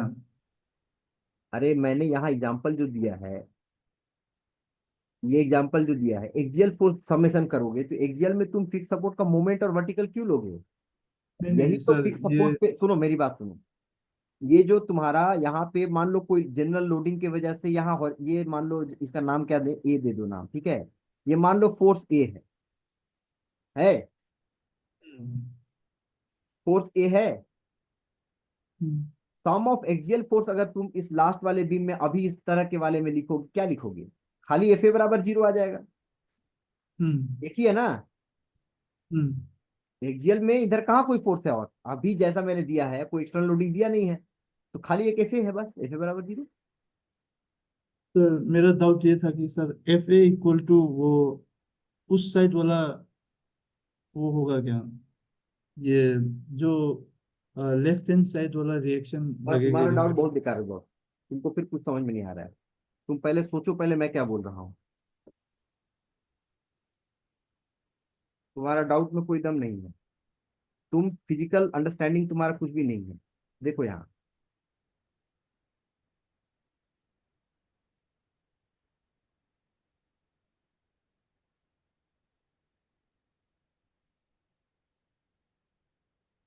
ये एफ है मान लो, अब बताओ यहाँ एफ बी उसकी वजह से आएगा क्या? बताओ जरा, इधर से इसको लगा रहा एफ बी आ जाएगा? नहीं आएगा।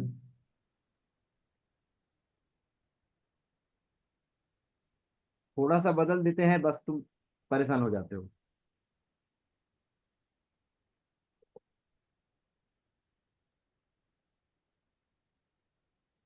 एक्स्ट्रा मत सोचो, जितना कॉम्प्लिकेटेड लोगों ने बना रखा है वैसा कुछ कॉम्प्लिकेटेड नहीं है, आंख से देखो आंख से करो, अब ये भी आ जाएगा केस की वजह से। वो नहीं आएगा सर। अरे तो वही बात है, व्हील कैसा भी बनाओ, आ रहा है। तुम बताओ, अब ये जब समझ गए अब तुम अपना सवाल सोचो और फिर मेरे को पूछो।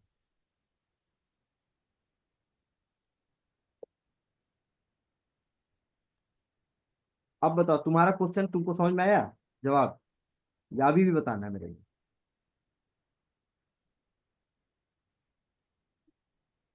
सर समझ गया सर। समझा? ये जनरेट करना होगा तुम लोगों को। क्या कोई बहुत खतरनाक मैं नासा कॉन्सेप्ट सिखा रहा हूँ क्या? हल्के में लो सब चीज आराम से, क्योंकि अंडरस्टैंडिंग जो है ना वो बहुत सिंपल है, कॉम्प्लिकेट ना बनाओ। तभी मैं इतना टाइम दे रहा हूँ तुम्हारे बेसिक वाले समझ में, सपोर्ट कैसे बिहेव कर रहा है नहीं कर रहा है, क्योंकि फोर्स लगाने के बाद बिहेवियर ऑफ द स्ट्रक्चर को समझना जरूरी है। देखो अगर कॉम्प्लिकेटेड स्ट्रक्चर है, ये एन के लिए नहीं सबके लिए बोल रहा हूँ मैं, सुनना ध्यान से, अगर कॉम्प्लिकेटेड स्ट्रक्चर है तो फोर्स लगाने के बाद बिहेवियर ऑफ द स्ट्रक्चर बहुत एक्सपीरियंस आदमी कोई होगा तो ही थोड़ा समझ पाएगा, otherwise generally it is very difficult. बहुत डिफिकल्ट है कि बहुत सारे फोर्स हो और कोई कॉम्प्लिकेटेड स्ट्रक्चर हो और एक बार में कोई बता दे, बहुत मुश्किल। लेकिन सिंपल स्ट्रक्चर में फोर्स के बाद थोड़ा अंडरस्टैंडिंग होना चाहिए कि वो कैसा बिहेव करेगा, ठीक है, तो फिर तुम्हारे लिए काम आसान होगा। इसका बताओ क्या होगा? क्या होगा? तो इसका डी 4 होगा, 4 उसके बाद 1 2 यहाँ 3 एक, जीरो यहाँ एक 4 5 6 और एक्सटर्नल में यहाँ एक आएगा, यहाँ एक आएगा, और इंटरनल में यहाँ पे मान लो इसका नाम जीरो ई एफ दे देते बी हैं। सी डी 4 5 तो bending moment at E equal to 0 और बेंडिंग मोमेंट 4 5 0 अननोन कितना हो गया? 5 फाइव और available equation 3 plus 3 3 plus plus 2 two 3 plus 2 होगा, जी सर इंडिटरमिनेट हो गया, 3 हो जीरो गया, वो डिटरमिनेट हो गया ना ये स्ट्रक्चर, डिटरमिनेंट हो गया सर यस सर ठीक है। हम्म, इसका बताओ, इसमें एक बात है, व्हाट वन इसमें ये धागा है, दिस इज धागा, वायर, ठीक है। हम्म, अब अगर ये वायर है और ये रिजिड फ्रेम है जैसा कि एल शेप का दिख रहा है, हम्म, अब इसमें क्या होगा, अगर कोई पूछे धागे में, कभी भी एक बात बताओ, धागे में मैं बोलूं कि मैं धागे पर बैठा हूं, धागा कॉम्प्रेशन लेता है क्या? no नहीं ले सकता है अच्छा, धागे को मैं मोड़ रहा हूं, बेंड कर रहा हूं, धागा बेंडिंग लेता है क्या? No. नहीं धागे को मैं शेयर कर रहा हूं, धागा शेयर लेता है क्या? नहीं No, sir. धागा क्या लेता है? टेंशन खाली टेंशन, राइट? जी सर जो भी लोड आएगा धागा चाहे जैसे भी हो, सिर्फ वो टेंशन ही ले सकता है। तो एक अननोन, ये टेंशन हो गया, ओ जी एक सर अननोन टेंशन हो गया, और यहाँ 2 अननोन होगा, टोटल अननोन यहाँ 3 होगा। टोटल अननोन कितना होगा? सर तो वो हिंज तो को नहीं बता गिन रहा हूँ, बता रहा हूँ, बता रहा हूँ। इस हिंज में एक कमी है, यहां मैंने मान लो एंगल दे दिया है, ये एंगल दिया हुआ है 60 डिग्री। अगर तुम टेंशन निकाल लोगे तो इस टेंशन का, ये टेंशन यहां ऐसे ही होगा, एक कंपोनेंट इधर और एक कंपोनेंट इधर। 60 डिग्री मालूम है तो नहीं निकाल लोगे? हम्म, अननोन कहाँ हुआ तुम? नहीं समझे? समझ गए सर अगर ये एंगल पता है तुमको, हम्म, ये एंगल पता है, धागा ऐसे टेंशन में जब आएगा तो सपोर्ट का क्या हाल होगा? सपोर्ट को इधर खींचेगा मान लो, हम्म, और तुमको ये एंगल अगर मैंने दे दिया 60 डिग्री, तो ये क्या होगा? 60 cos, sorry 60 sin. Perpendicular T होगा, टी। टी टेंशन है तो टी कॉस 60, Cos और ये वाला हो जाएगा क्या? T sine 60। जी सर कॉस 60 और साइन 60 अननोन है क्या? नहीं सर सिर्फ टी ही तो अननोन है ना। जी Yes, sir. तो अगर एंगल मौजूद है तो तुम्हारे लिए सिर्फ एक टी अननोन है, और यहाँ 2 अननोन है, तो अननोन कितना हो गया? यहाँ ओ जी सर अननोन 3 हो गया, और अवेलेबल Hmm. इक्वेशन ये 3 हो गया, 0। जी सर हम्म, ठीक है। हम्म, Yes, sir. अब वो तुम्हारा कौन एक सवाल क्या पूछा था यार, मैं बोला था याद दिलाना मुझे। बीच में किसी ने कुछ पूछा था, मैंने बोला सवाल ठीक है लेकिन ये कंफ्यूजन क्रिएट करता है। पहला बात, इंडिटर्मिनेसी इन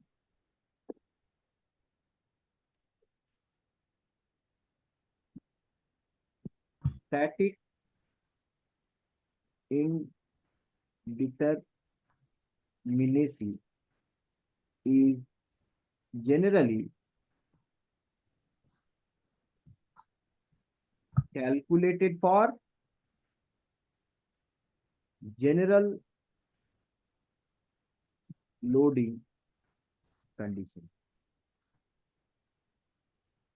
तुम्हारा एक सवाल का मैंने एक जवाब तो दे दिया। दूसरा, किसी ने पूछा था अगर मान लेते हैं ऐसा हो, फिर भी जान लो तुम क्या दिक्कत है, फिक्स्ड है। फिक्स्ड में मान लो लगा दिया मैंने, यू दिया, रिएक्शन कितना आएगा? अब जनरल नहीं है, अब लोडिंग लगा के बात हो रही है, लेकिन लोडिंग में पूरा समझ जनरेट करना होगा, इसमें सिर्फ ये आएगा और ये आएगा, राइट? Yes, sir. अननोन कितना है? 4। अब यहां अवेलेबल इक्वेशन कितना लिखोगे? क्या 3 लिख दोगे? गलत है, बोलो क्यों? तुमने 2 होगा सर। हॉरिजेंटल वाला कैसे पता किया कि ये हॉरिजेंटल 0 है? एफ एक्स बराबर 0 ही तो लगाया होगा। जब हॉरिजेंटल फोर्स ही नहीं ले रहे हो, चाहे वो आ रहा है कि नहीं आ रहा है, तो हॉरिजेंटल इक्विलिब्रियम इक्वेशन भी तुम्हारे काम का नहीं है। तो यहां सिर्फ अवेलेबल इक्वेशन 2 है, समझे? नहीं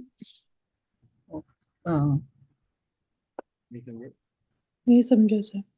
नहीं समझा सर। हाँ, लेकिन ये आता नहीं है, ये कोई नहीं, ये कंफ्यूजन क्रिएट करने वाला बात है।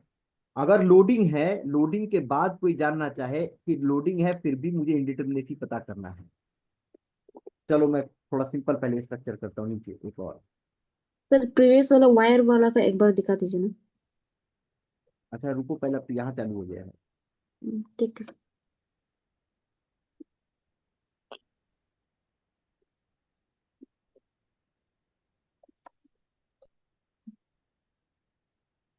यहाँ टोटल अननोन जनरल में नहीं, अब लोडिंग लगा देते हैं हम, सिर्फ वर्टिकल लोडिंग है, ठीक है? तो वर्टिकल लोडिंग से यहाँ वर्टिकल रिएक्शन आएगा, यहाँ आएगा, और यहाँ सिर्फ एक मोमेंट आएगा। अननोन कितना है? 3 Unknown 3 है। लेकिन अवेलेबल इक्वेशन कितना लिखोगे?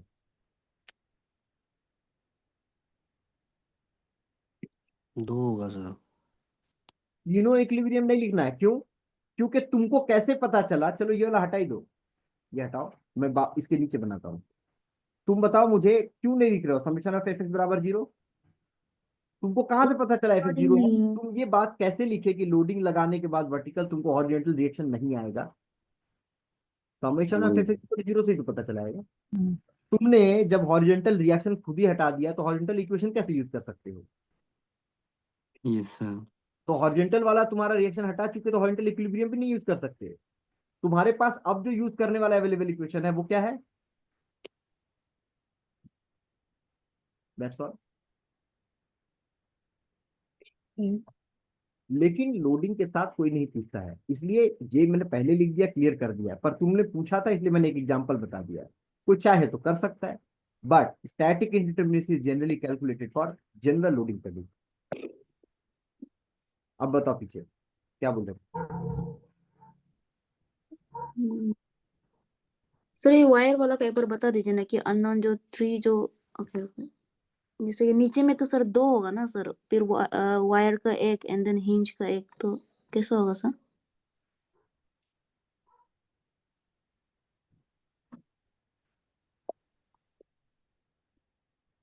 हिंदी में क्या होता है? ये दीवार है, दीवार में ऐसा हुक बना है, हुक से एक रस्सी लटक रहा है। अब ये सीधा नहीं लटक रहा, मान लो इसको मैंने इधर खींच दिया, तुमने अगर रस्सी को इधर खींचा तो टेंशन दिया, हम्म तो तुम इधर टानोगे, यानी हुक पे क्या होगा? हुक इधर खींचा जा रहा है वायर से, हम्म नहीं। अब ये हुक को तुम हिंज बना दो, तुम्हारा कंफ्यूजन और अच्छा हो जाएगा। हुक को हिंज बना दो, रुको। यहाँ मान लो एक धागा था, धागा यहाँ से यहाँ तक था, किसी ने धागा में इस तरह का फोर्स लगाया, इधर फोर्स लगाएगा तो क्या होगा? धागा धागा भी हुक को इधर ही खींचेगा। अब हुक को अलग से बना के देखो, हुक में क्या हो रहा है अभी? फोर्स क्या इधर लगेगा? जब इधर खींचोगे तो इधर ही टानेगा ना वो। और अगर तुमको ये एंगल पता हो, कुछ भी एंगल, ये टेंशन तुमने कुछ भी लगाया, मान लो 20 किलो न्यूटन फोर्स लगाया था, यहाँ भी 20 किलो न्यूटन से खींचोगे, ये कितना होगा? 20 cos 60, और ये कितना होगा? 20 sin 60। क्या ये अननोन है? अगर ये 20 पता चल गया तो? अरे हिंज दो रिएक्शन देता, दे तो रहा है, हिंज दो रिएक्शन नहीं दे रहा है सर नीचे हिंज। अरे सोच फिर, नीचे वाला भी 2 दे रहे हैं ना सर, तो मतलब अब नीचे वाला तो दो दे ही रहा है, नीचे वाला कहाँ मैंने किया कुछ भी? नहीं, वो जो एग्जांपल आप दिया था ना वायर को, उसमें सर वो दो मैंने दिया है। चलो अभी रुको जरा, ये सपोर्ट है ना, चलो सपोर्ट के बारे में सोचो। अगर वायर ने इधर खींचा है, सपोर्ट क्या करेगा?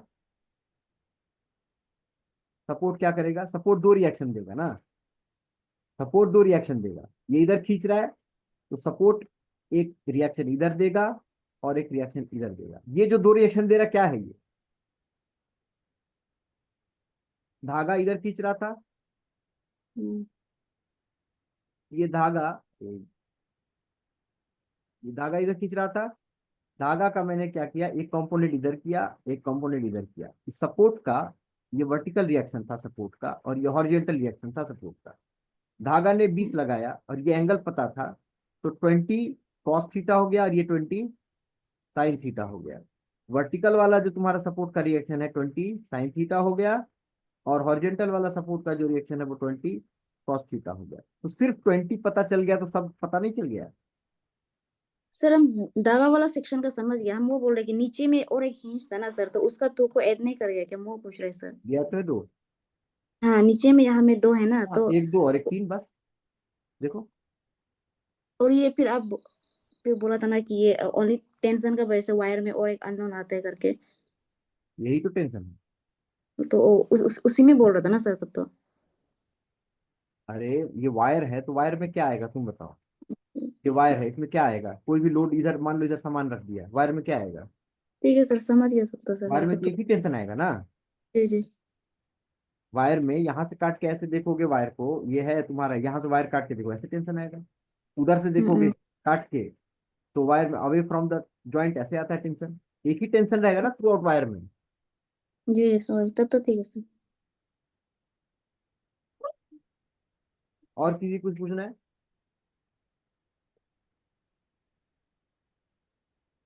No sir. तुम बनाओ जैसा मैंने समझाया है, सारे सवाल बनाओ बीम में। अब सवाल है, अभी पीछे चलो के, मैंने यहाँ एक पॉइंट लिखा हुआ था कि beam has only external indetermination, internal नहीं। क्यों? क्यों सोचो। बीम में यहां देखते जाना एक एक करके, ये जो पॉइंट लिखा मैंने, ये जो अननोन है तीन, तीनों अननोन अगर तुमको पता चल गया तो डिटर्मिनेट है। अगर मैं यहाँ सेक्शन दे दूं तो शेयर फोर्स बेंडिंग मोमेंट निकाल पाओगे? Yes sir. इंटरनली अननोन अगर एक्सटर्नल वाला पता चल गया तो इंटरनल का पता चलना वैसे भी आसान हो गया। अच्छा, दूसरे नंबर क्वेश्चन में देखो, इनडिटर्मिनेट है ना ये, यस सर। लेकिन अगर मैं सारे रिएक्शन तुमको निकाल के दे दूं और तुमसे बोलूं यहाँ बेंडिंग मोमेंट बताओ, बता दोगे? हाँ सर, अगर सारा रिएक्शन मिल गया तो। हाँ, जी फिर सर। यानी अननोन जो है सिर्फ एक्सटर्नल रिएक्शन है, इंटरनल का कुछ नहीं। इंटरनल जैसे रिएक्शन पता चला इंटरनल निकालो पटाख से। हाँ सर। सेम हियर, जी। सब में वैसे ही है, सब में। अब बताओ ये पॉइंट क्या मुझे समझाने की जरूरत है या क्लियर है? फिर पढ़ो इसको।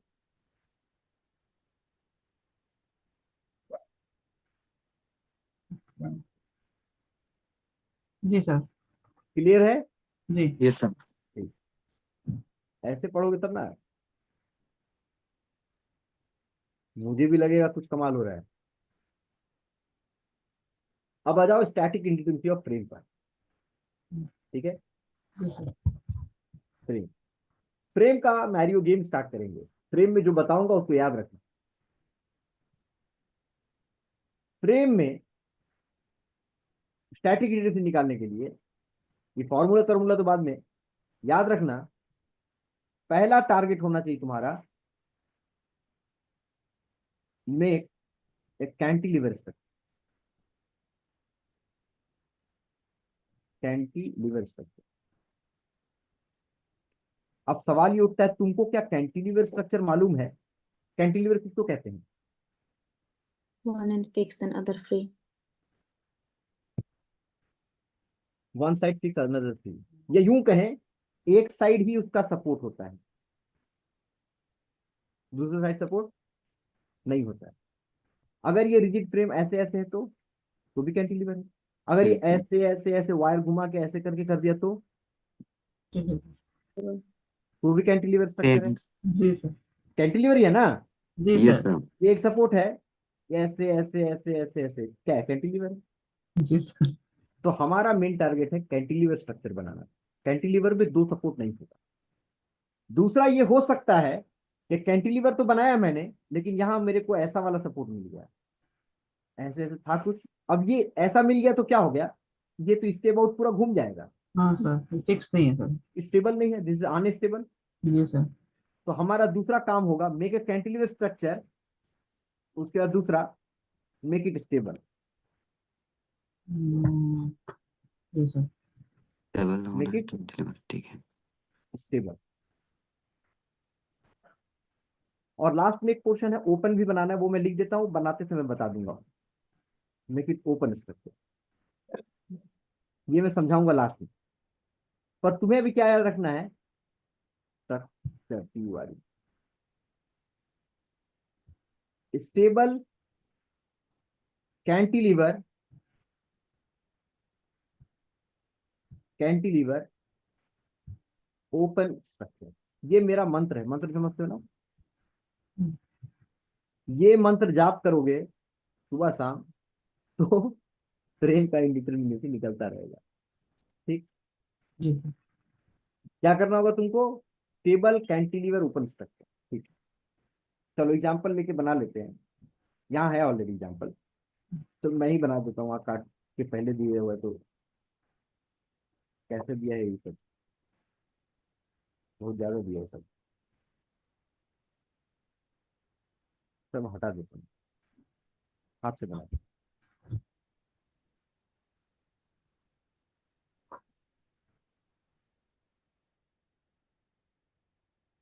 कोई दिक्कत तुमको हाथ से बनाने में? No sir. समझ में ज्यादा आएगा इसमें। चलो एग्जाम्पल लेते हैं कैसे बनाना है।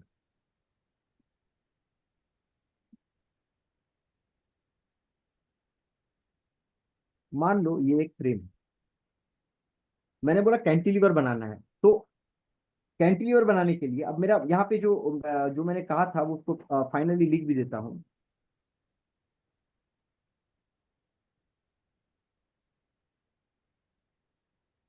Give minimum cut, minimum, maximum नहीं, minimum cut to the structure so that it will become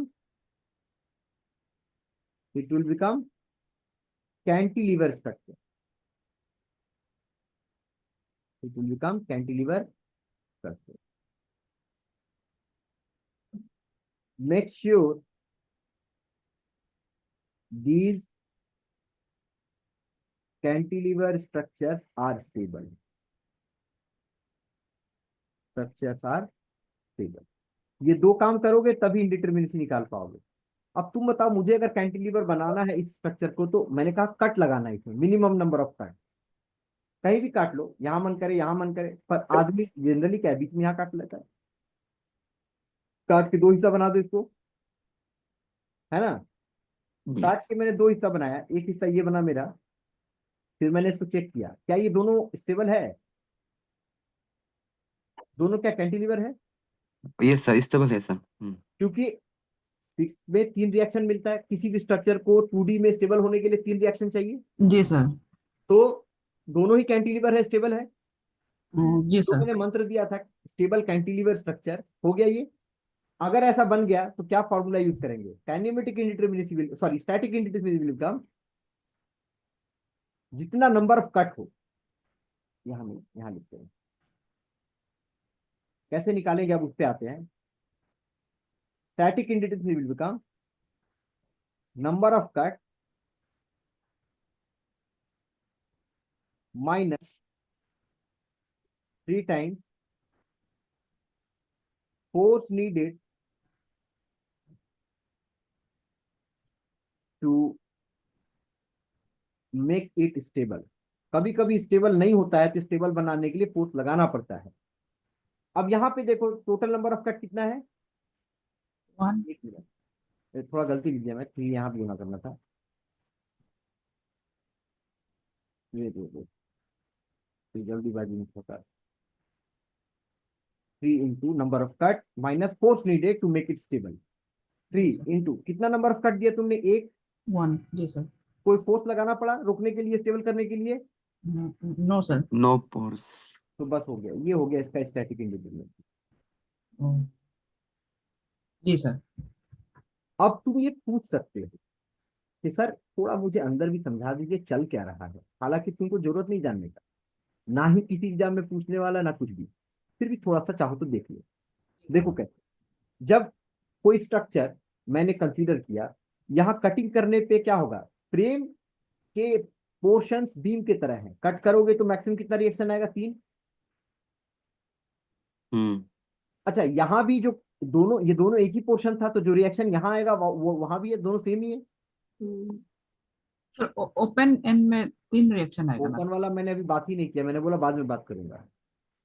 ओ मैं ओ अभी जो समझा रहा हूँ उसको ध्यान दो। ओके ओके जी सर। ये समझा रहा हूँ कि ये फॉर्मूला कोई जनरेट हुआ है, डेवलप हुआ है, तो कैसे हुआ है, ये जरूरत नहीं तुमको समझने की, ये टीचर लोगों को समझने की जरूरत है। ओके। तुम्हारा काम इतना में हो चुका है, पर मैं अभी एक्स्ट्रा आया हूँ तो मैं कुछ एक्स्ट्रा बता के जाऊंगा। जब कट किए हो तो 3 अननोन यहाँ है। कैंटिलीवर में हमेशा फिक्स है क्या, कैंटिलीवर में 3 रिएक्शन होते हैं फिक्स एंड पे। अब सोचो ये एक स्ट्रक्चर है और ये भी एक स्ट्रक्चर है, दोनों अलग, अब दोनों स्टेबल है। ये किस बेसिस पर है, किस बेसिस पर का मतलब क्या हो गया, एक बात है, याद रखना, ये बड़ा इंपॉर्टेंट बात है। If the whole structure is under static equilibrium,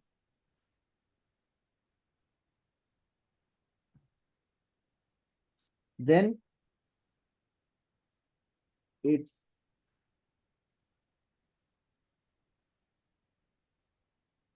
then मैं तुम्हारे हिसाब से लिख देता हूं, if we cut any portion of the structure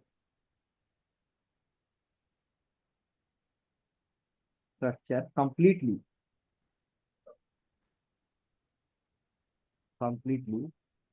then that portion also will be under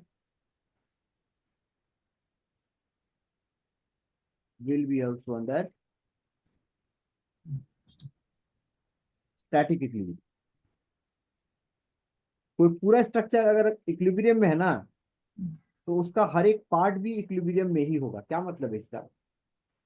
इसका मतलब क्या है? इसका मतलब क्या है? देखो, सबसे आसान लेते हैं, कोई भी सबसे आसान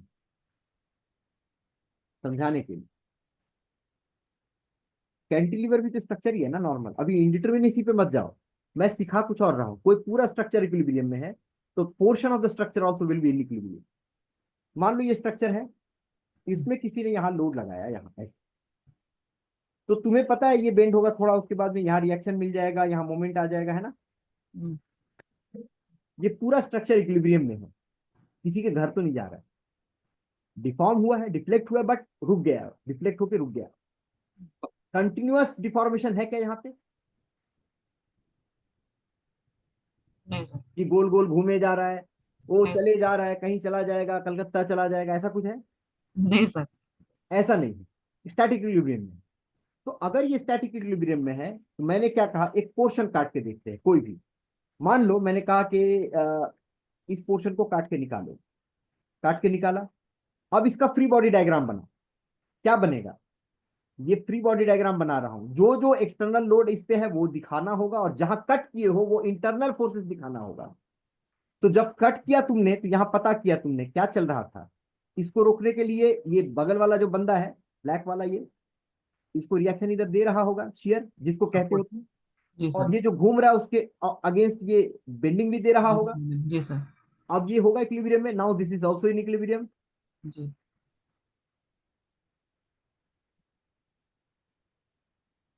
समझ में आ रही बात? यानी इक्विलिब्रियम में कैसे है, मटेरियल टू मटेरियल जो कनेक्शन था, वो कनेक्शन रिएक्शन तो दे रहे थे तभी तो पूरा स्ट्रक्चर अगर इक्विलिब्रियम में है, तो उसके किसी भी पोर्शन को काट के उसका फ्री बॉडी डायग्राम बना, वो भी क्या होगा? इक्विलिब्रियम में होगा। बशर्ते फ्री बॉडी डायग्राम बनाते समय जहां कट किए हो वहां का इंटरनल फोर्सेस दिखाना पड़ता है कि नहीं? क्यों दिखाना पड़ता है? तो भाई ये मान लो ये पोर्शन ए है, तुमने यहां से कट कर दिया ए पर, ये दोनों मटेरियल जुड़ा हुआ था ना। तो अगर दोनों मटेरियल ए पर जुड़ा हुआ था, तो ये बगल वाला जो मटेरियल था, 1 नंबर मटेरियल, ये 2 नंबर मटेरियल को कुछ तो दे रहा होगा ना रिएक्शन। नहीं देता तो पूरा साथ में था तो भी नहीं होता। मान लो यहाँ पे ये मैं पानी से सटा के चला जाता, लोड लगाता, नीचे चला जाता ये रिएक्शन। जी सर। तो स्टेबल पहले भी नहीं होता। जी सर। यही कंडीशन को मैंने यहाँ निकाला, अप्लाई किया, और मैंने तुमसे ये कहा कि अगर ये पूरा इक्विलिब्रियम में था, तो जब मैंने कट किया और इंटरनल फोर्सेस दिखा दी, तो ये भी अंडर इक्विलिब्रियम होगा। जी। अब ये 3 और 3 अलग नहीं है, 6 नहीं है। क्यों? एक ही जगह का कटिंग है और इंटरनल फोर्स है, तो ये दोनों मिला के एक्चुअली 3 ही है, राइट? जी सर। लेकिन स्ट्रक्चर 2 बन गया हमारा। जैसे अलग कर दिए तो 2 अलग स्ट्रक्चर बन गया। 2 अलग स्ट्रक्चर का कितना टोटल अब इक्विलिब्रियम तुम यूज कर सकते हो? 6। 3 इसका इक्विलिब्रियम और 3 इसका इक्विलिब्रियम। टोटल कितना इक्विलिब्रियम यूज कर सकते हो? टोटल इक्विलिब्रियम अब तुम्हारे पास कितना आ जाएगा? 6। 3 इधर वाले स्ट्रक्चर का, दोनों अलग अलग स्ट्रक्चर है अब जी सर। जब काट दिए हो तो, और इधर से भी यूज कर सकते हो। 3 6 हो गया। टोटल अननोन अभी कितना है? यहाँ का 3, 6 हो गए, 6। यहाँ का 3 और यहाँ का 3। जी सर। 9। अब अननोन माइनस इक्विलिब्रियम कितना बनेगा? 3। That's all. ये बेसिक तरीका है, और ये मैंने जो सिखाया है ये फराटेदार तरीका है। जी सर। दूसरी बात, तुमने देखा मैंने फॉर्मूले में जो लिखा 3 × नंबर ऑफ कट, क्यों लिखा? किसी भी जनरल लोडिंग कंडीशन में फ्रेम को काटोगे तो तीन तीन एक कट में 3 अननोन बाहर आ जाएगा। जी सर। तुमने यहाँ एक कट किया, पहले नहीं कट था तो कोई इंटरनल बाहर नहीं आया था। जैसे ही कट किया तो 3 अननोन बाहर निकल के आ गया पप से एकदम।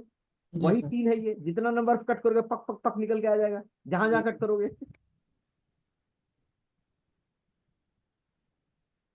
यस ठीक है, सर। अब तुम बोलोगे सर ये वाला तो कंसीडर नहीं, अरे हम नहीं किए, क्यों पता है? देखो, कैंटिलीवर में हमने पहले मान लिया कि कोई भी कैंटिलीवर स्ट्रक्चर में 3 अननोन उसके सपोर्ट में होता है, हम्म, और 3 इक्विलिब्रियम उसके पास हमेशा है, तो ये 3 3 तो हमेशा 0 हो जाएगा। यानी जब भी अननोन बनेगा वो तुम्हारा कट करके जो बाहर निकल रहा है वही बनेगा। जी सर। नया एक। इसीलिए सिर्फ उसी को रखा हुआ है यहाँ पे। ये फॉर्मूला कैसे जनरेट हुआ वो बता रहा हूँ, तुम्हारे काम का नहीं है, बट मजा करने के लिए थोड़ा। जी सर।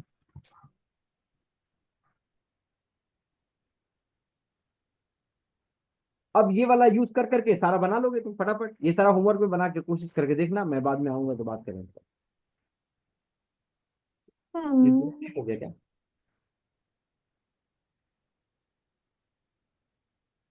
दोनों सेम हो गया लग रहा है।